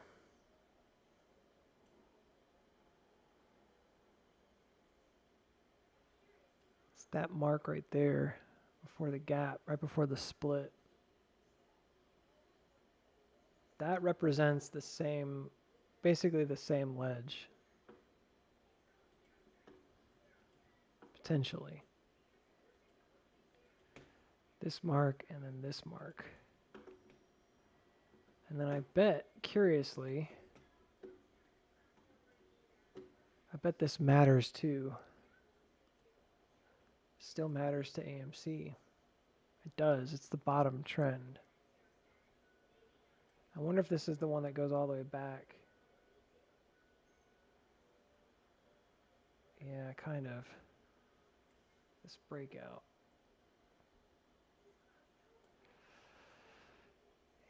Yeah, that would make sense. Okay.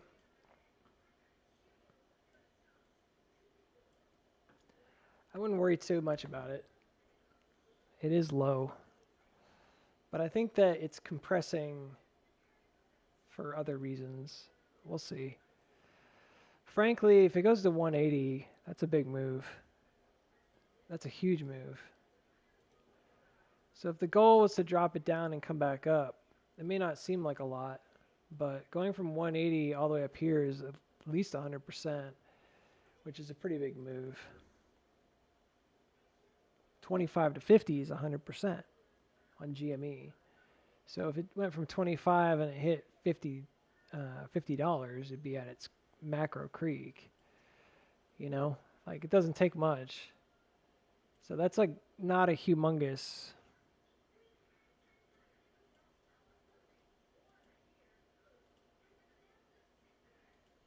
It's not a huge leap. Now from here at 3, obviously we'd be talking about 6, which makes more sense.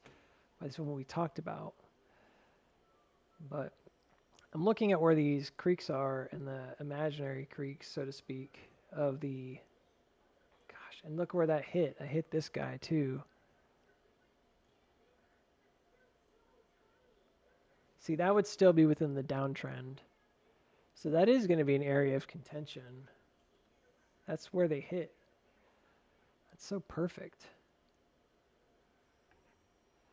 It makes sense then why you would also bleed up through this area and only stop halfway. Because from this point forward, from $4 up, you're actually above not only one, but 2 major parallels. So the distance, all the chop and distance between 299 and 410, that area right there, all of that is noise down low in this lower range. You need to get through that. But then if you look at where that middle is, where that liquidity gap is, we were talking about that earlier, where that reaccumulation is, it's actually kind of halfway. It looks like a diamond, doesn't it? It's almost like halfway between these two markers as well, because it is like literally halfway between them. So I had this drawn out because this is like your shift value. That's crazy.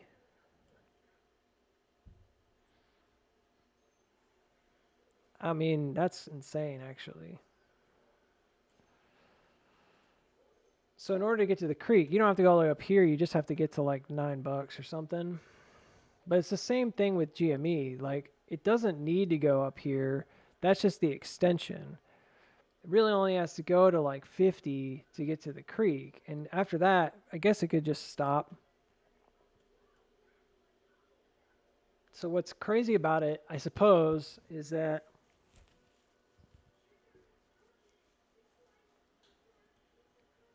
this motion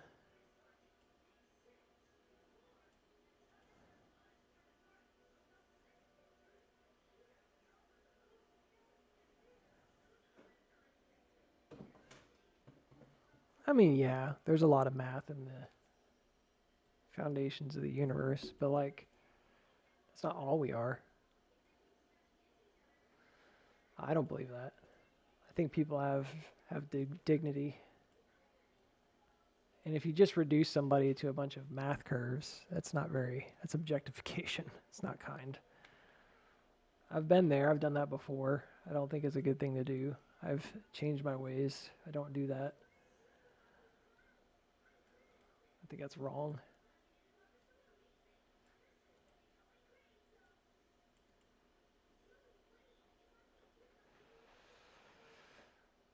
Yeah, so long story short, it's kind of the same answer anyways. Doesn't really change anything. I don't know why I made a big deal of it. It's just curious to me that that's actually like right in the middle. I think that's really fascinating. So the rest of this, I just think that's very, very interesting to me. I mean, I don't know. But I'm also easily entertained by things, so I wonder if this is like the bottom here, right there. I think it is. It's also an intersection. This kind of explains why a macro burst of why that would be so huge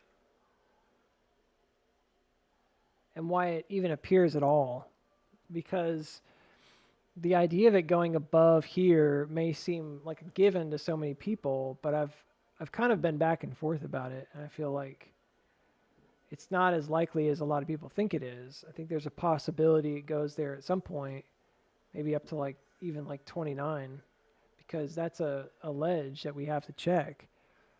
But the shifted value of that is down here, like 19, right here. So conceptually, like this is kind of the same landmark. You don't really need to go back above it. I mean, it may seem like you have to, but you don't. Anyways, so this actually lends itself quite nicely to that concept of like, why is it such a big deal? I mean, on the one hand, it's a huge deal because if this advances beyond here, I think there's kind of like a bleed up zone beyond 12. There's nothing there. But more importantly, it's like, it kind of, for me anyways, this may give me a better sense of why something more like sideways here may be more appropriate going into June or maybe earlier if you're going to build out like a foundational move.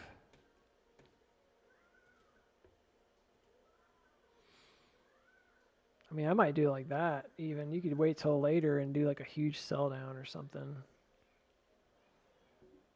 Because you're not just going up to like 20. You're also making a huge wave break over that creek they developed. The operators really kind of screwed with the chart when ape was invented. And that's not even like the highest parallel. You can keep going. This one.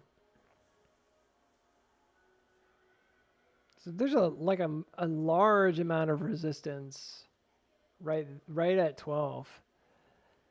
Now, I mean, back here, who knows? I mean, you can look backwards at the chart. You can look at the shift chart. You can make assumptions of why that was. I think it was because of parallel structure like this.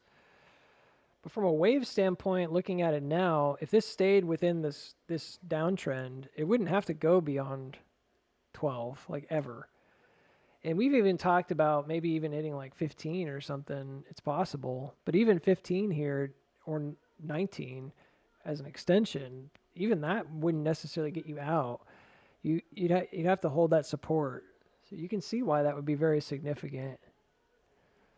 And I think that we kind of take it for granted that it would do that. I've seen some people with that chart that just goes like straight up, but I'm like, nah, man, they've created like a wall here.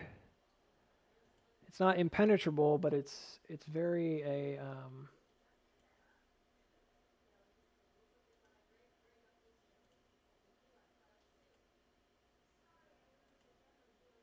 it's very like, that's a tough one to get through.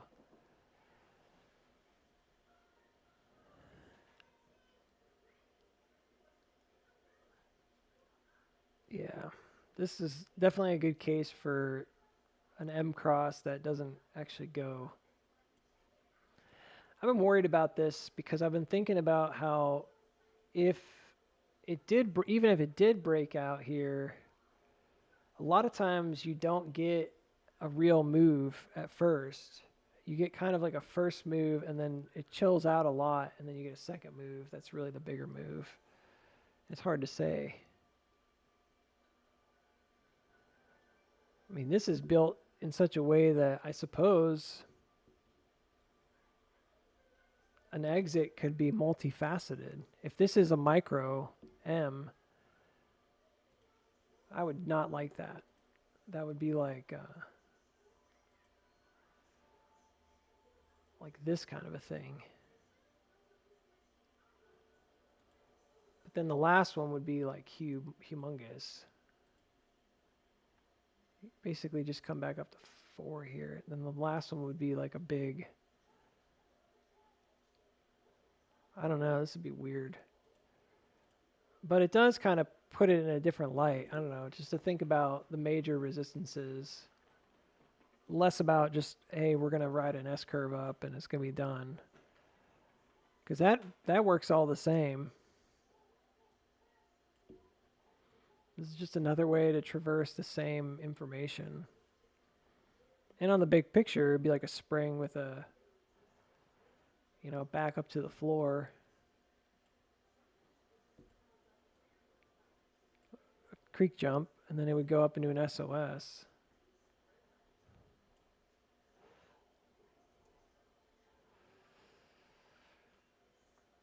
Yeah. Well, I wish I hadn't done that, but I did it, so. We'll see. We'll see what happens. Most of the time it's not this slow, but I don't know, man, if your operator thinks that there's not enough liquidity to take it up for whatever reason, this would be twice as long.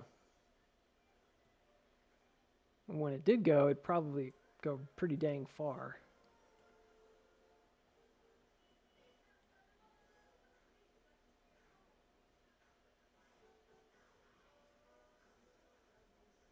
Probably end up going to like 60.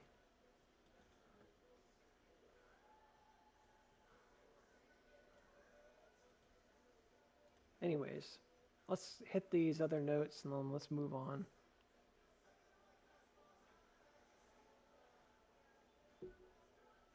Yeah, this would hit pretty far. All right. So he wanted me to look at a different chart. BLMZ. I don't know what that is. Well, let's check it out real quick. Oh, Harrison. Most of my charts are all over the place. They're kind of mixed up. So I'm going to go to the 4 hour and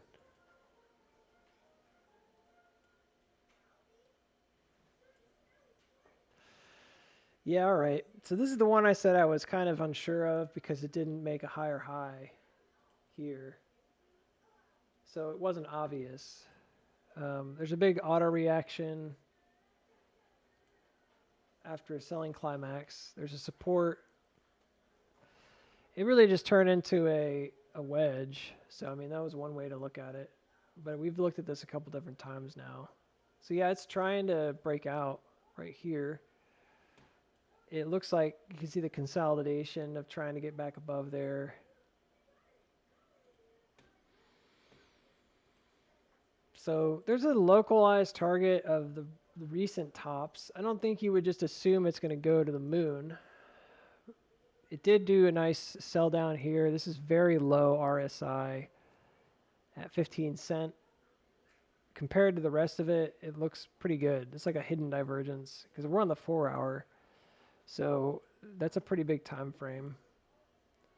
So you can see that came down and this reset really high. But the same goes for like the overboughtness of it. I mean, it's getting overbought really fast. It's like almost overbought. It's up, hasn't really moved very far from the bottom. So there's probably a lot of volume here. I can see it. 1, 2, 3, 4. So it just peaked over the top and then kind of came back down below. Yeah, I mean, this is the rug pull moment.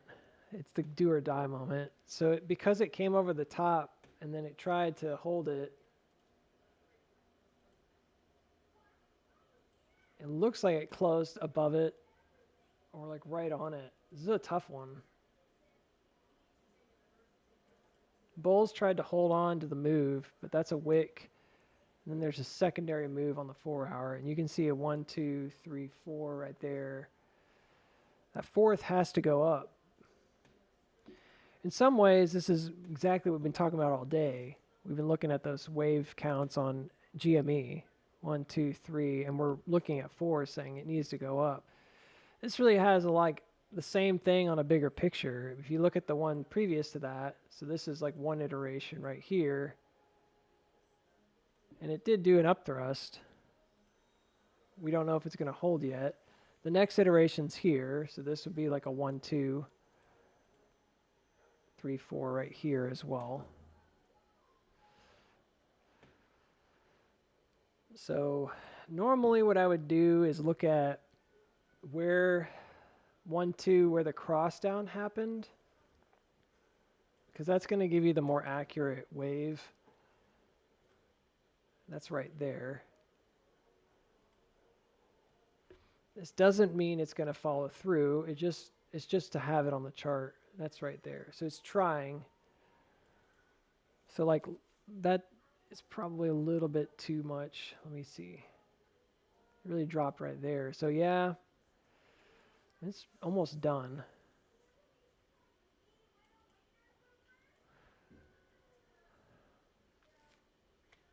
It's not looking too hot.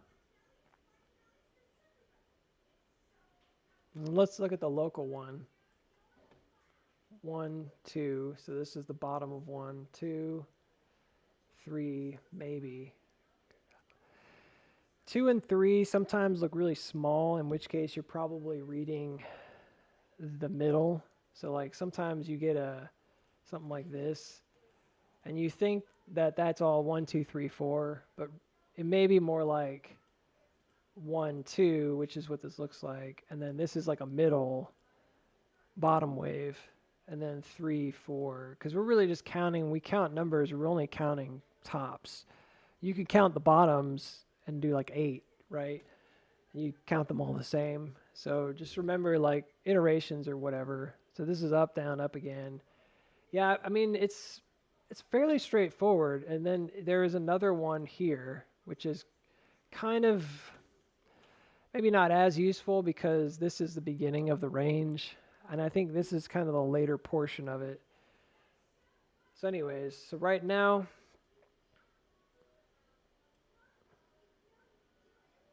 one, two, 1, 2, 1, 2. And then also, always between the 1 and the 2, before 3, you get a really big drop. There's some kind of a low made. That's also a really helpful thing to do because usually, like, again, like 1, 2, and then 3 there's a drop down here, and then there's a 3, 4. So if it's bullish, 1 and 3 can give you 4. Excuse me, the bottom of 1 and 2 and then 3 can give you 4. So if it's bullish and it's going to cross up, this would give you 4. Like that. If it's bearish, it's kind of tricky, but you basically would use like a similar. So in this case, you can see like 1 and 2 here. Potentially, this is a 3, 4 on the bigger picture, which could lead to a higher move. So if this is a 1, 2, and then we're going into 3 on the bigger one, not this size, but this size, then this could be like a middle point of sorts, which would imply that this doesn't necessarily come up to 38 until December. It's kind of a long-winded version of it. But because you'd have a 1 here, 2 here, and then this would be 3, which could come above, right? 3 would probably come back down. And then you'd have 4 as a check on the top, assuming that it went up. Well, this is too complicated. What if it's not a foretop? What if it just goes? Well, it's just about reading the chart as it moves, because yes, a chart can become distributive or it can become very, very bullish very quickly, and it would just take off. And the 3-4 would look like this. So if 3 were to come up higher, if this held, for example, this UT held, then it iterates again, right? So it looks like an up thrust right now because it's, remember, this is a 3. But if 3 holds, then 3 might hold here. This is where you get like a squeeze, right? So if 3 holds here, then 3 could hold here, in which case your 4 is really high because you're no longer, so you'd have like this drop probably, but there wouldn't be a clear and evident third and fourth. This does happen. The reason I count it is because it's almost always 4 when you can see it plain and simple. So it's really easy to count. But, and with the 2 M top, which is like a cat ear, right? 1, 2, it's easy to see it. Easy to see the top, easy to see the bottom. When you're counting in 2s and 4s, it's easy. And I do think the market generally runs that way. So on average, I'm not saying every bottom is going to have 2 hits, but yeah, so it's possible that this takes the full amount of time. So a fuller amount of time would be, and it looks fairly similar. So a small wave would take you up. That's a 1, 2. This would be 3 maybe, and then you'd come down. And then 4 might take you back up to the top,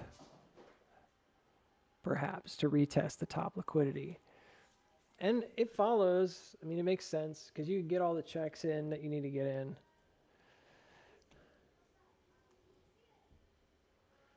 And then I'll flip the chart because I think that's too much, maybe a little too much information right now. Yeah, this is a weird chart. It's the same deal though. You can see the see this drop down, and then once it made that second bottom, which is a higher low from upside down land, right? It's a lower high really, but then you can kind of see like the formation here of a upside down cat ear, as it were. So this makes me feel like, yeah, it definitely needs to get above that level because in the right side upland, because right now it's just on a creek jump. Now the one saving grace here, the bears have done a creek jump, so I'm trying to say. So the one saving grace here would be, which is our hook, right, for bulls, would be it didn't make a higher high. So like this is low. So at this point it hasn't shown any real strength. But this is like a middle. It's starting to look like a middle to me because it's all part of like a downward motion here. And I think that that's kind of where we were anyways. We were saying like I could be miscounting it because a middle might look like 3, 4 and it's really just a middle. So let me just do it in invert land and see if it makes any more sense when we flip it back. Right. So this would suggest that it's built on a box that's trying to get back to highs and lows. So yeah, that would make sense because you came up again here. That would be like a gap fill to 10 cent. And then you'd have another wave like there somewhere. And actually, I'd probably put it lower. Like here, because there's this weird chop. Like, I don't think that's the right one. That looks too high. And also, usually the M on this side kind of defines where that top is. And that looked like it was going straight up. It's too much. So I think it's actually over here. Like this final trajectory, that's a bear trajectory. We're in upside down land here. That would determine like where bears were trying to go before it reversed. And that makes sense. So I would suggest it's like over here. So this has given us a pretty straightforward, and then who knows, it could go back the other way.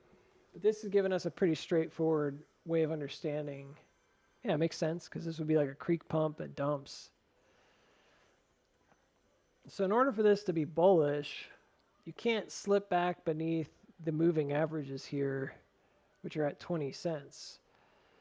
And that's a given. I think everybody would already know that. But look at where those are, right? They're kind of like coming in right on that creek. It's really interesting. It's always like perfectly situated. The market is like anticipating having these tests. So yeah, the drop down, this is already built out right here because they're giving you a lower low on the drop. They're just coming back up and checking. So this is kind of the sell down 3-4, which is pretty ugly. I think a bullish 3-4. I think it's a little bit more difficult to define, but it would be essentially like this. You know, and it's fascinating because the market, I've noticed that the waves it doesn't really matter because it's really more about how much ammunition there is. It's not so much about direction. So in this case, there's more selling ammunition, but the direction's down, just all the same, you know? And in this case, it's more bullish, but this direction's the same because the up downs don't change. The market cycles, I mean, don't really change that much. We can test that idea. We can just look at where these ups are. Yeah, they're all in the same spot. So pretty consistently in the same spot. So this is kind of it. You got a chance here that it goes crazy, but it'd have to come up above here. And then, you know, I think maybe you'd have a chance it could go up again. I don't find that one as very likely just because I think it's already getting really overbought. It looks like a 4 top to me. It's just missing like an up thrust, which it's trying to do. It might get a little bit higher, but we did the S curve and it only measures out to like right here. So if you take the S curve measurement, it's not that far. This is where it dropped down through it. And I think this is correct. So that's really as far as it would need to go. So it's a pretty shallow wave. So this would have to hold high and then push again for the 4th to work out. And then we can check the idea of the wave cycle by just kind of taking a similar estimation of like where these highs have been happening, right? Yeah, so upside begins, upside begins. So right around here. So in November, there should be something, but up until that point, just to fix my timing a little, on average, we would say that that's probably going to be a low point, not a high point. And then on average, if we go to sell side, this is a little harder to do because this sell side kind of is a double whammy. I'm not really sure where to start it. Probably here, actually, because there's still a lot of attempt right there to keep, I don't know. This is a tough one to keep it going. This was pretty accurate. The upside starts really similar spots. The length of time it stays up varies.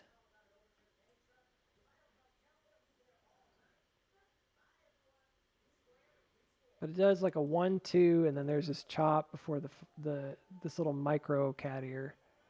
This is the same thing. That's pretty similar timing.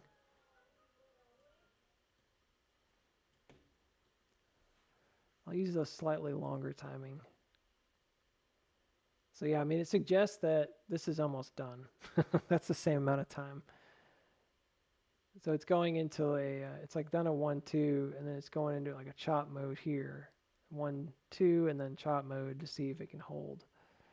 That makes sense. And if it holds, then it should go up again. If it doesn't, it's going down. So we'll do the rest of this. Yeah, and then so that's your window of,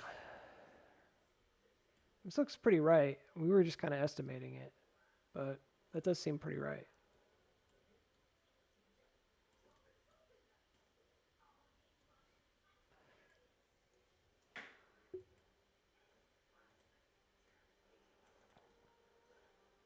Makes sense. There's usually at the end. So like one way to trade a range would be to not even engage in the range at all, but to set like a timer or something. Because I do find that a lot when you're doing stuff like this, that there's like often, it's probably right there, December 10th, or rate cut time. Um, Makes sense if it's a bank, it's a holdings, interest rates would matter. Yeah, because I think that a lot of times there's like this termination point on a range, and it seems like that's it right there. And so it's like it's pretty unlikely that before that time that anything needs to change. There could be some moment of huge upward motion or downward motion. And I'm looking at it, I'm just saying, like, I don't really see it right now. Um,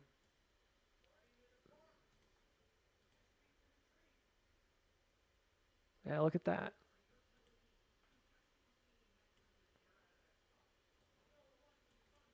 So, yeah, if it went up to hit that, it could be like your fourth. I wonder if there's one down here. Oh, there is. What do you know? What do you know? Yeah, that's interesting. So we've just built like the structure basically for the waves. We just need to see where it holds. I mean, this doesn't have like a great prospectus because I mean, downside risk here is pretty low. It's back to the bottom, which is really low. Upside is not nearly as great. So until it gets back above 40 cents, you're kind of just trading a range, you know. Another way to do this would just be to pick a time frame, wait for it to get oversold and jump the creek and then go. Or just play a trend, like something like this. And just play it when it gets to the trend. That's it. I don't have anything else for this one. Do I think it's going to like moonshot? I can't tell based on where it closed because it closed right on the on the top, unfortunately. Normally you don't want to see it push up and then the same day close beneath the top. That's usually a UT. So it's usually distribution. Based on where it is, I could see it still having another pump Monday or Tuesday and then making a decision. I don't think it'll be like an immediate dump. So I think there'll be another decision made. Just because I'm looking at it like, maybe get it into that overbought territory. There's time on that S curve. So, but not my favorite.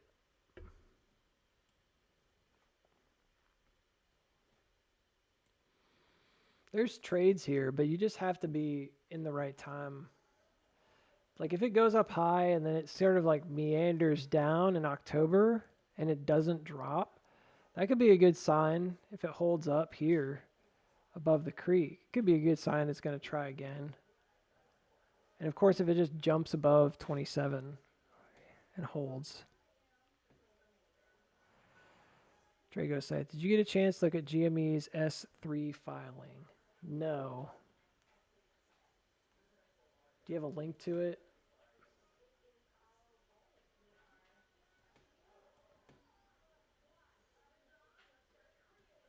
Nah, I haven't really. We just did a bunch of TA on AMC and we did a little bit on GME, but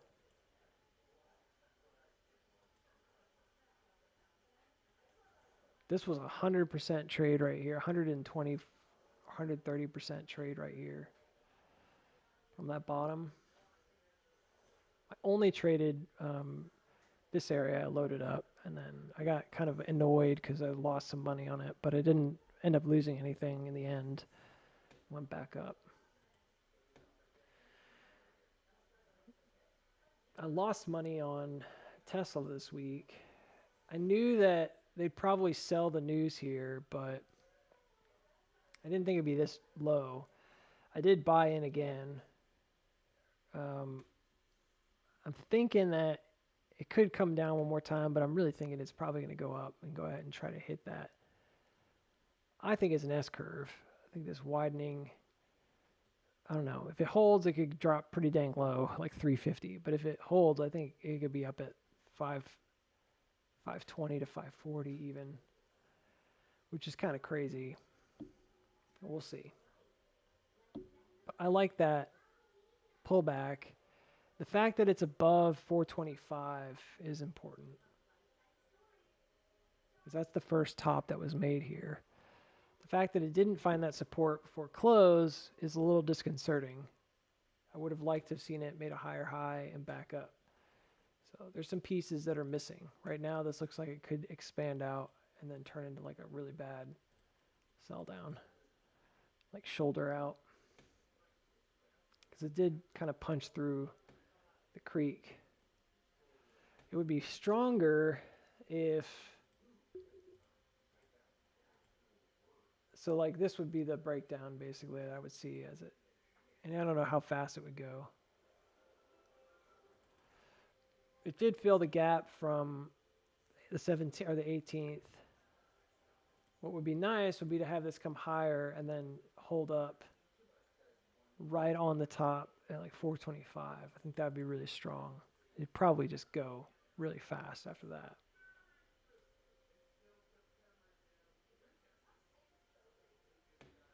But we'll see. Yeah, it needs to make the higher high. Oh well. So yeah, I'm not a big fan of that last minute pump on a Friday like that. Even if it's Tesla, it's kind of like blech. Because this going down would be a nasty sell down.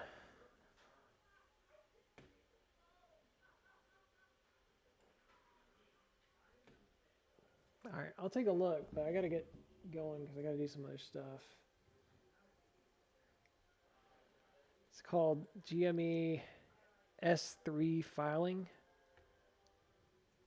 I don't even know how to find this.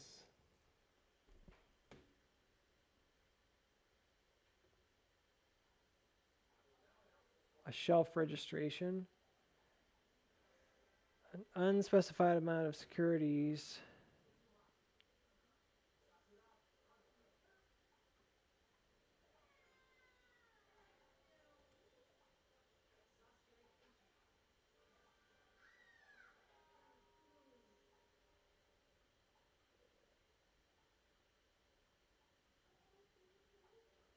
Different types of securities.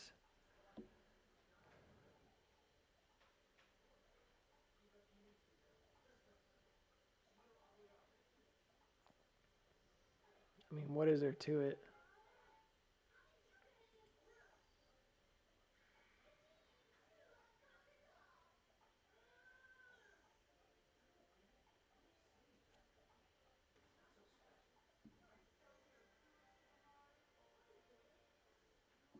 Shows I'm reading from Superstonk.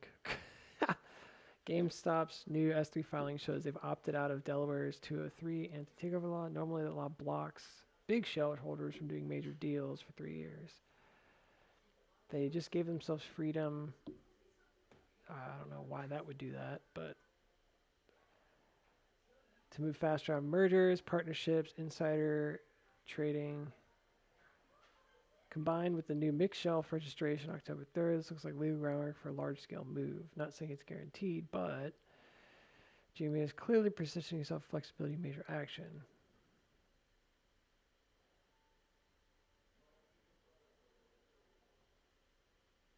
A bunch of maybes.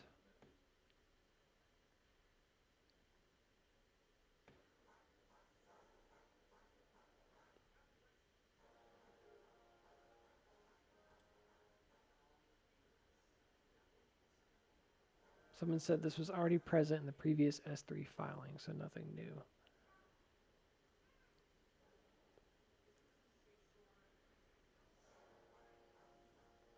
I don't understand why they would present that now.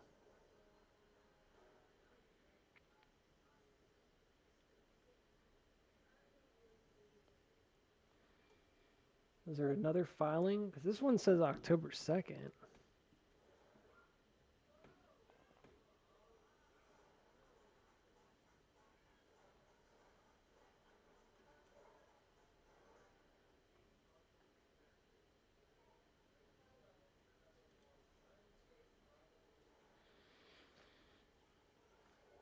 I don't know, man.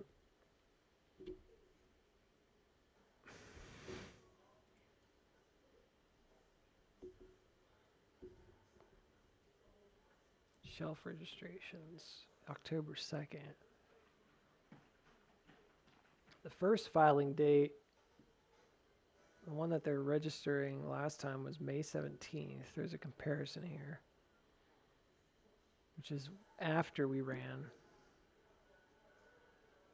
Valid until May 2027. This one's valid until 2028. So those are long registrations. Automatic shelf registration, ASR. So securities registration. The differences are debt securities via new indenture and purchase contracts. Agreements to buy, sell, buy stock, debt, baskets, index.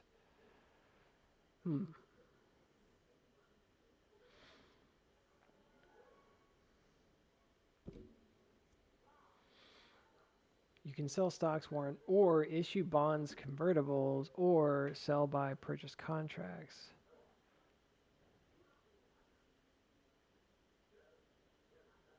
Purchase contracts are a legal ability to issue contracts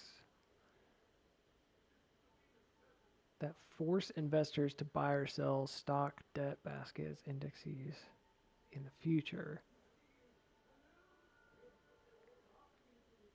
This means that without a new S3 update, they need a new filing for selling notes, and they can go to the market overnight with convertibles.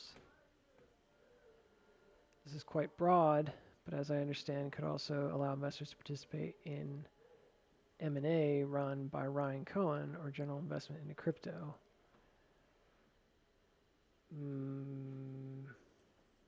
I don't know, man. I don't really understand it.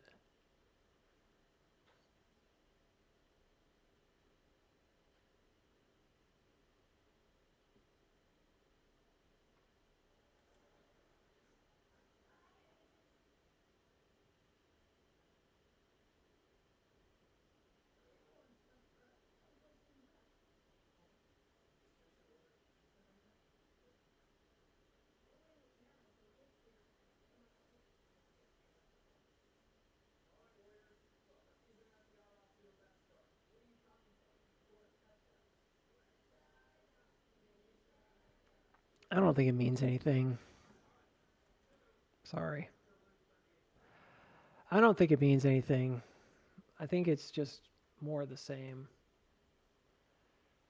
I don't know, man. They did the same thing like repeatedly. They've just been doing it on almost like on cue. Anytime we come above 24, they've been doing these like offerings or filings, and I don't know. I don't really know what they're trying to do here.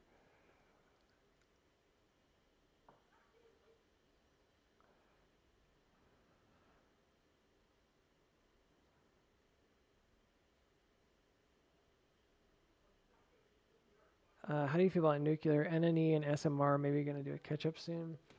Yeah, I follow nuclear sometimes. I do the quantum stuff every now and then. I did IonQ for a little bit. I missed the big run up. That's okay. I haven't really looked at NNE or SMR.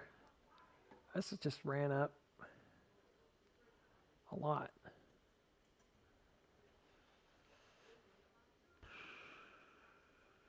I would say that, like anything, I'd have to look at the basket and see if there's a, there might even be like an ETF. You could just use that if you don't know what to trade. This looks pretty good. It looks like a rising triangle, ascending triangle. I mean, it's over the top there, so it's like anything else. Like if this is gonna distribute, now is the time. You can see it in the chart, the motions, because the fourth push up, and then to me, yeah, this is like an early sign of weakness, and then it comes up. This is the sell down level. So this is kind of your middle.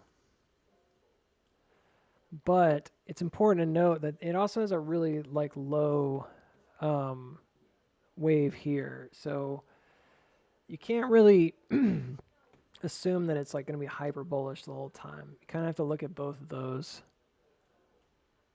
And maybe what would be wise would then be to use a, I don't know, a fib extension or something.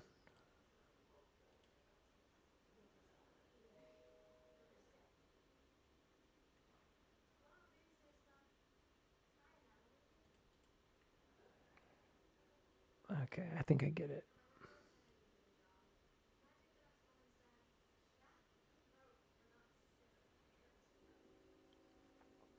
So what I'm thinking, this actually looks pretty good. Even though it looks a little overcooked on the 4 hour, this looks pretty nice. Because if I take it for what it is, this looks like another parallel. See that?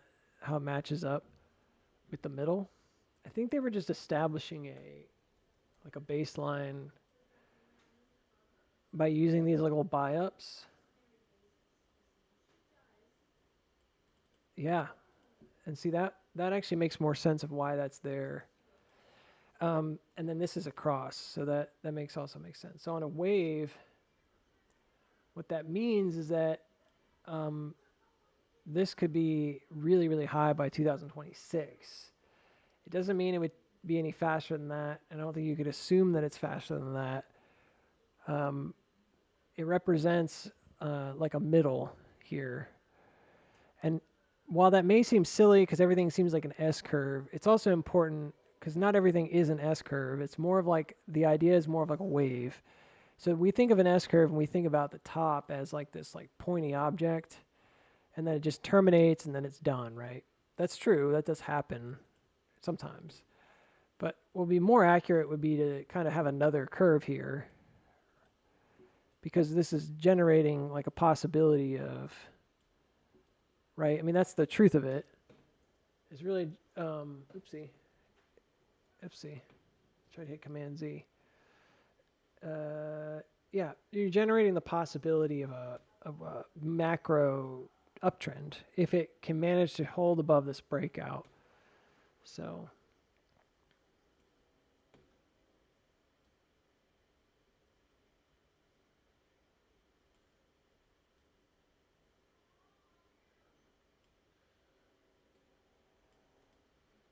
yeah, so this is bottom, middle, top, but then they went above, which could signal a lot of things. Long term, we don't know. It could just be because it was the IPO. But then it could also mean that it needs to come down later. This would be the time to do that. So like if it were to have some kind of a drop, this is kind of the way I would look at it. Like here, there's a possibility of coming down low, which makes sense. Probably back to the floor there. So it's like an inverted triangulation. Like this is a triangle, this is a triangle, upside down, right? But then if this ends up holding on, doesn't dump off the face of the earth back to like $18, there are gaps down here at like 19. I can see them on the chart. If this doesn't go down to like $18, right, on a head fake here, it is possible. So you just need to keep that in mind. Then I think that you have, it's very low, but I think that you have a good case of kind of what we were talking about at AMC, because to some degree, there's an iterative buy up here that's been going on. So you see the motion up here, and then you can see they did it again here. It's the same exact thing. There's a 1, 2, 3. There's a 1, 2, 3. I think it's done. I think that they did another one. I think it's very likely this guy. I don't think it's going up again. Or I don't think it's going up, because this goes up. This makes a lower low. So either it's changing character and jumping the creek, or its iteration is really low here. It's hard to say. I would suggest that it's a compression beneath this original top. So you can see it as, oh, its peaks are going above just to kind of sell down, but then this one stays low, doesn't actually go above at all.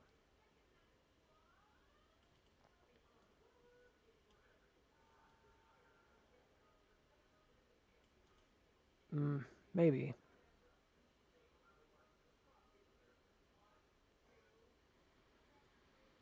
Well, I don't know. Some people are just going to chase stocks that are running. I mean, that's fine.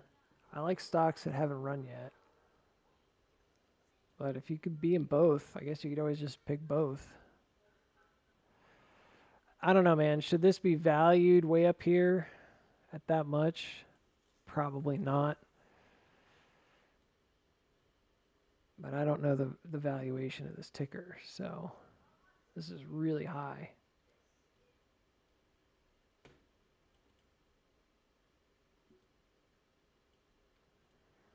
It'd be hard to see this go up and not like crash.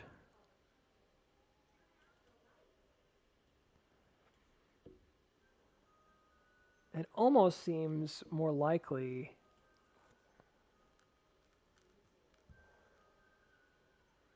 It almost seems more likely it's going to come back down to me. And then you might have a, because this is the attempt right now. It needs to make a move. So if you were going to trade something like this, you'd want to be really light on your feet about it because it needs to do it now. Like it's going to chop here and it's got to make a move pretty quick. And then I would look at this area.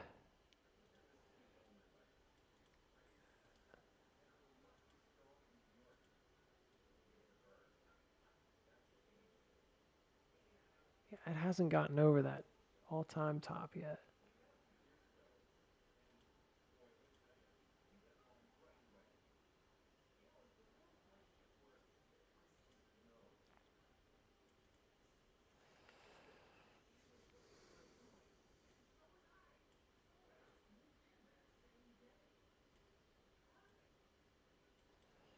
This seems more realistic to me. This could maybe hit like 60 locally. So, you know, you could buy here and then forget about it.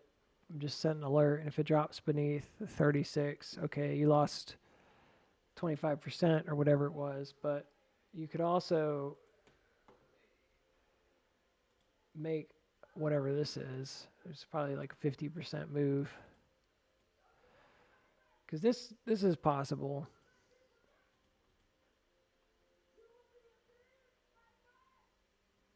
When does that happen is another whole nother question.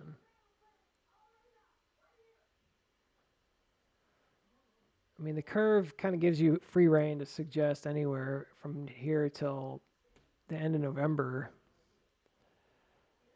There's really no rush. And there's a December 3rd earnings, so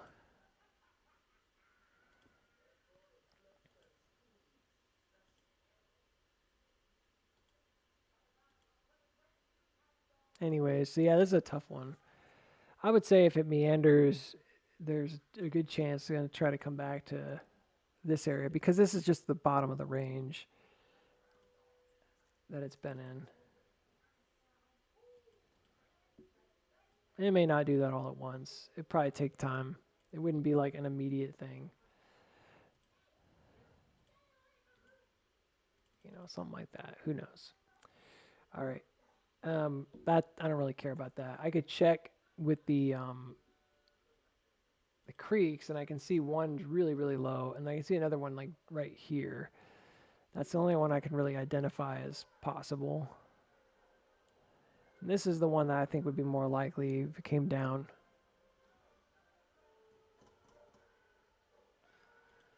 So I don't know. NNE is a maybe. It's a maybe.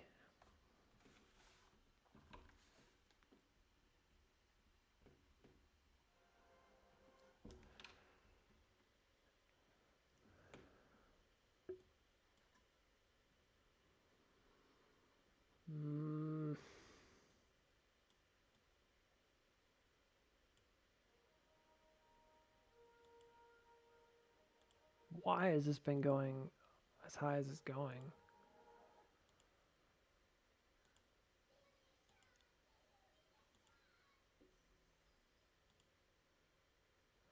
Like one earnings was good. Yeah, I guess it's like quantum. I don't know why though, because quantum's like really new. Nuclear was been around for a while. Nuclear. Nuclear. Nuclear.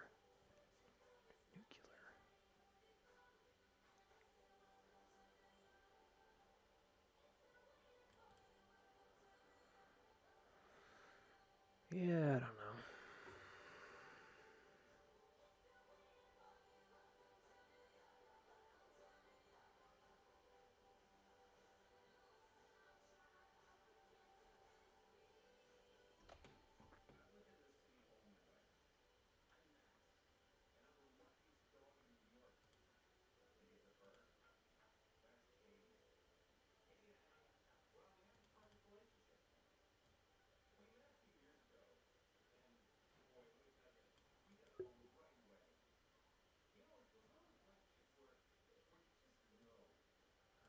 Yeah, I don't know about this one.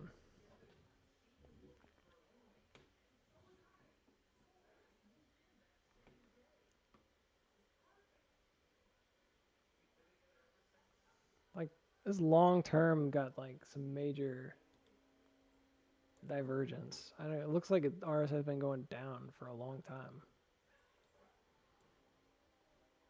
Yeah.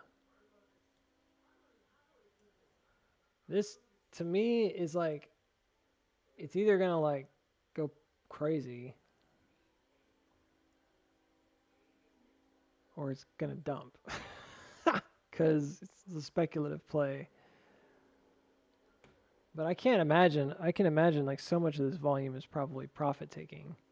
People who made a fortune on this, 40x from the bottom. You know, probably be better to try to find something that's a little cheaper.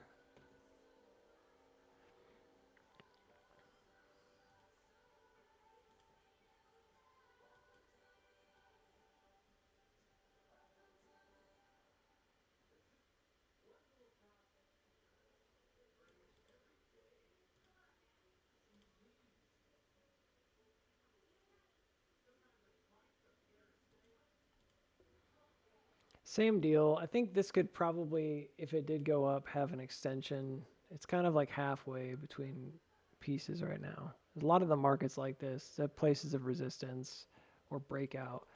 You could just look at a local creek here, and if it jumps it, you could try it out. Yeah, it's potentially a really good trade here if it can manage to make that jump. Just keep it really simple. It's listing down, so I mean, it's got kind of that downtrend vibe to it. Downtrend within an uptrend kind of vibe, right? So it's like a chop. So this would have to kind of break back above here and then go, I think it could go all the way up to near 70, 77, 80 bucks. I'll put an alert here. I mean, we might as well. But this is also one of those ones that, I mean, just based on the look of it, it could just be getting started with a sell-off. It's hard to say. Volume is huge here. Previously, after it's peaked, it's had like this kind of looks like a head and shoulder. Usually it has that kind of secondary action. And then it does its final sell down. So this might be a better one again to come back to and revisit in November, especially if it came back to like 28. They're both okay. They both are just kind of in a place where I feel less confident. When I see stuff like this, I'm always weary because it's like, we were just talking about this, you know. This presents itself as either an RSI reset, in which case it probably still need to come back down and give us like a true new low. you know, this is a weekly. Really just give us a serious liquidity test here. Or, yeah, maybe it can kind of do another wave and just kind of do the same thing over and over again, which is fine. There's nothing wrong with that. But I find that to be a bit speculative when it's this high. I don't know what to make of that.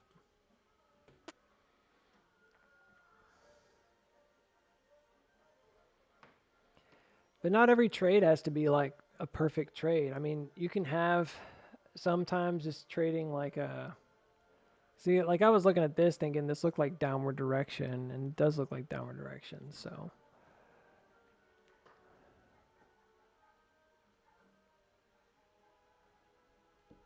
This looks more like UTs, like up thrust followed by sell-offs. It's like this guy. So it looks to me like it's going to do this, like chop up and then come down.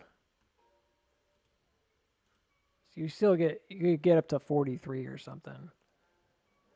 And then it would be in danger of dropping.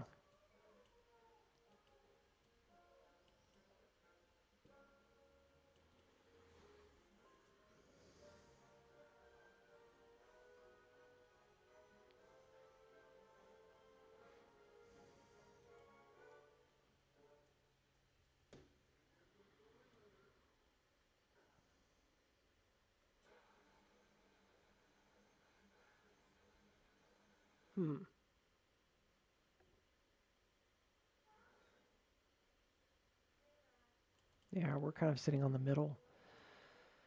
And then it dropped through it right there. So that again, that's a strength test right here. That 35.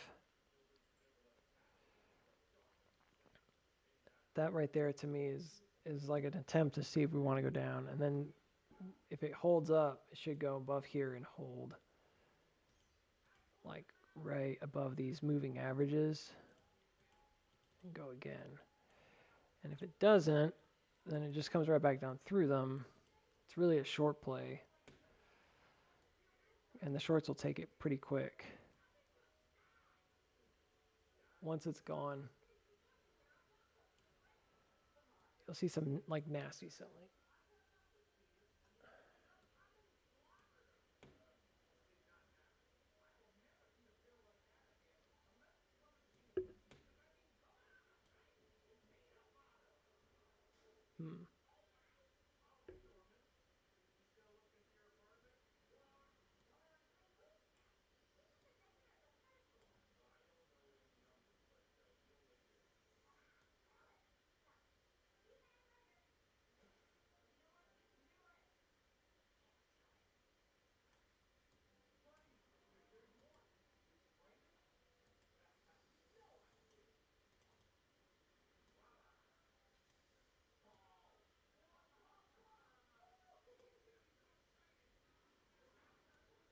Yeah, this looks right. So you see like the EMAs come down if it went down this way, and they would take a little while to break out. So it'd probably be December. It's pretty similar.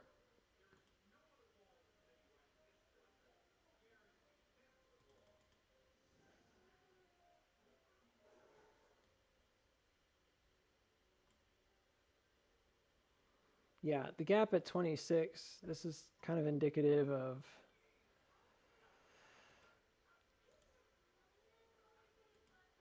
maybe where that wave is, like kind of a support underneath it, like that. So if it goes back to it, I mean, that'd be a good place to consider entry. I don't know for sure that it's going to get it. The way this trajectory is right here, you can see it's built in. It's almost like it has to get there. Yeah, it kind of like has to get there at this time. It's strange, right? Otherwise, it's going to lose the and that is like a top, right? So otherwise, it's going to lose the retest and the trend. Got weird lines on here because of the dotted lines, but that uptrend stops right there. So the intersection. It'd have to get down there at some point before November 12th. So, I mean, if it hit that low at some point before November 12th, I think he'd be in pretty good shape. Couldn't guarantee it's going to go back up again, but if it patterns out the same, it will.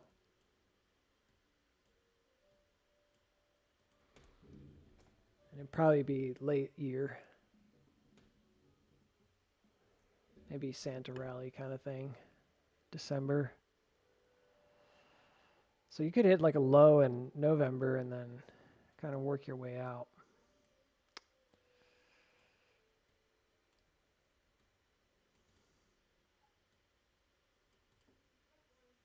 So there's an open gap at like 50. Yeah. Well, that's the one that I'm thinking like if this is going to, and I know it's kind of an odd thing to say, it's sort of one before the other. I think if it went up first, you'd have to be really concerned about the possibility of it kind of filling that gap and then just dumping. I mean, I don't have the ability to see the future, right? But if it came up too soon, too quick, and it didn't hold this level, I could definitely see this as like a retest that just goes, but I could also see it as what I call like a UT, which is another up thrust. This one didn't have like a final move that went higher, but it also didn't have a gap. So this open gap up here could present an issue of like duplicity, I suppose, making it look like one thing and could mean more than one thing. So that's a tough spot. That'd be a hard one to read if it did that, because it would look fine and then it just wouldn't be. It would look perfectly fine. It would just look like it's a kind of a compression, right? It's extending above these moving averages. So I mean, short term, this is probably a fine play up to 43 if you want to just trade it a few dollars, and then maybe it goes again to 50. But there's really no need to fill that gap, right now. If you think about the gap locations,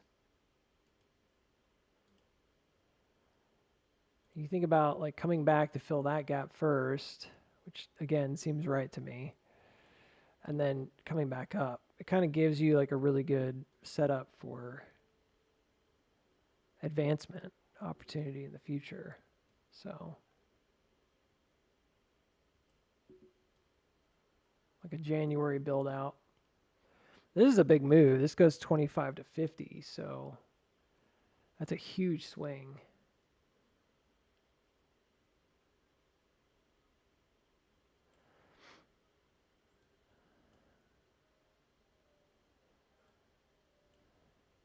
It's got potential.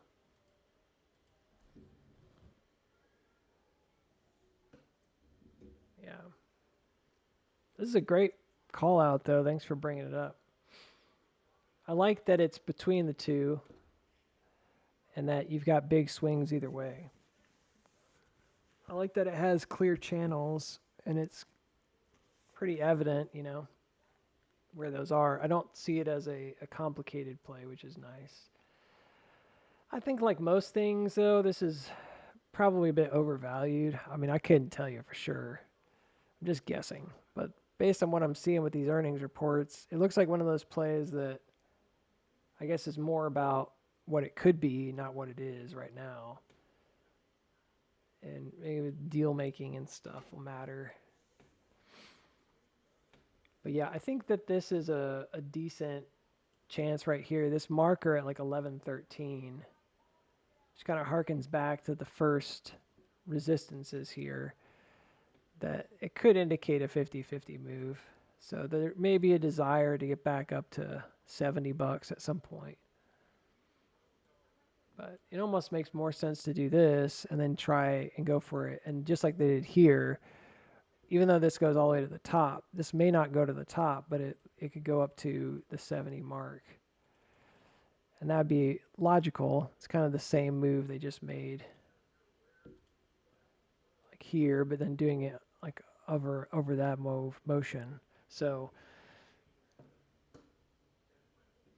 All right, we've dwindled. I've dwindled. It's time to stop. I got to go do dinner and stuff. I appreciate you guys hanging out. I hope you have a great afternoon. We'll talk to you later.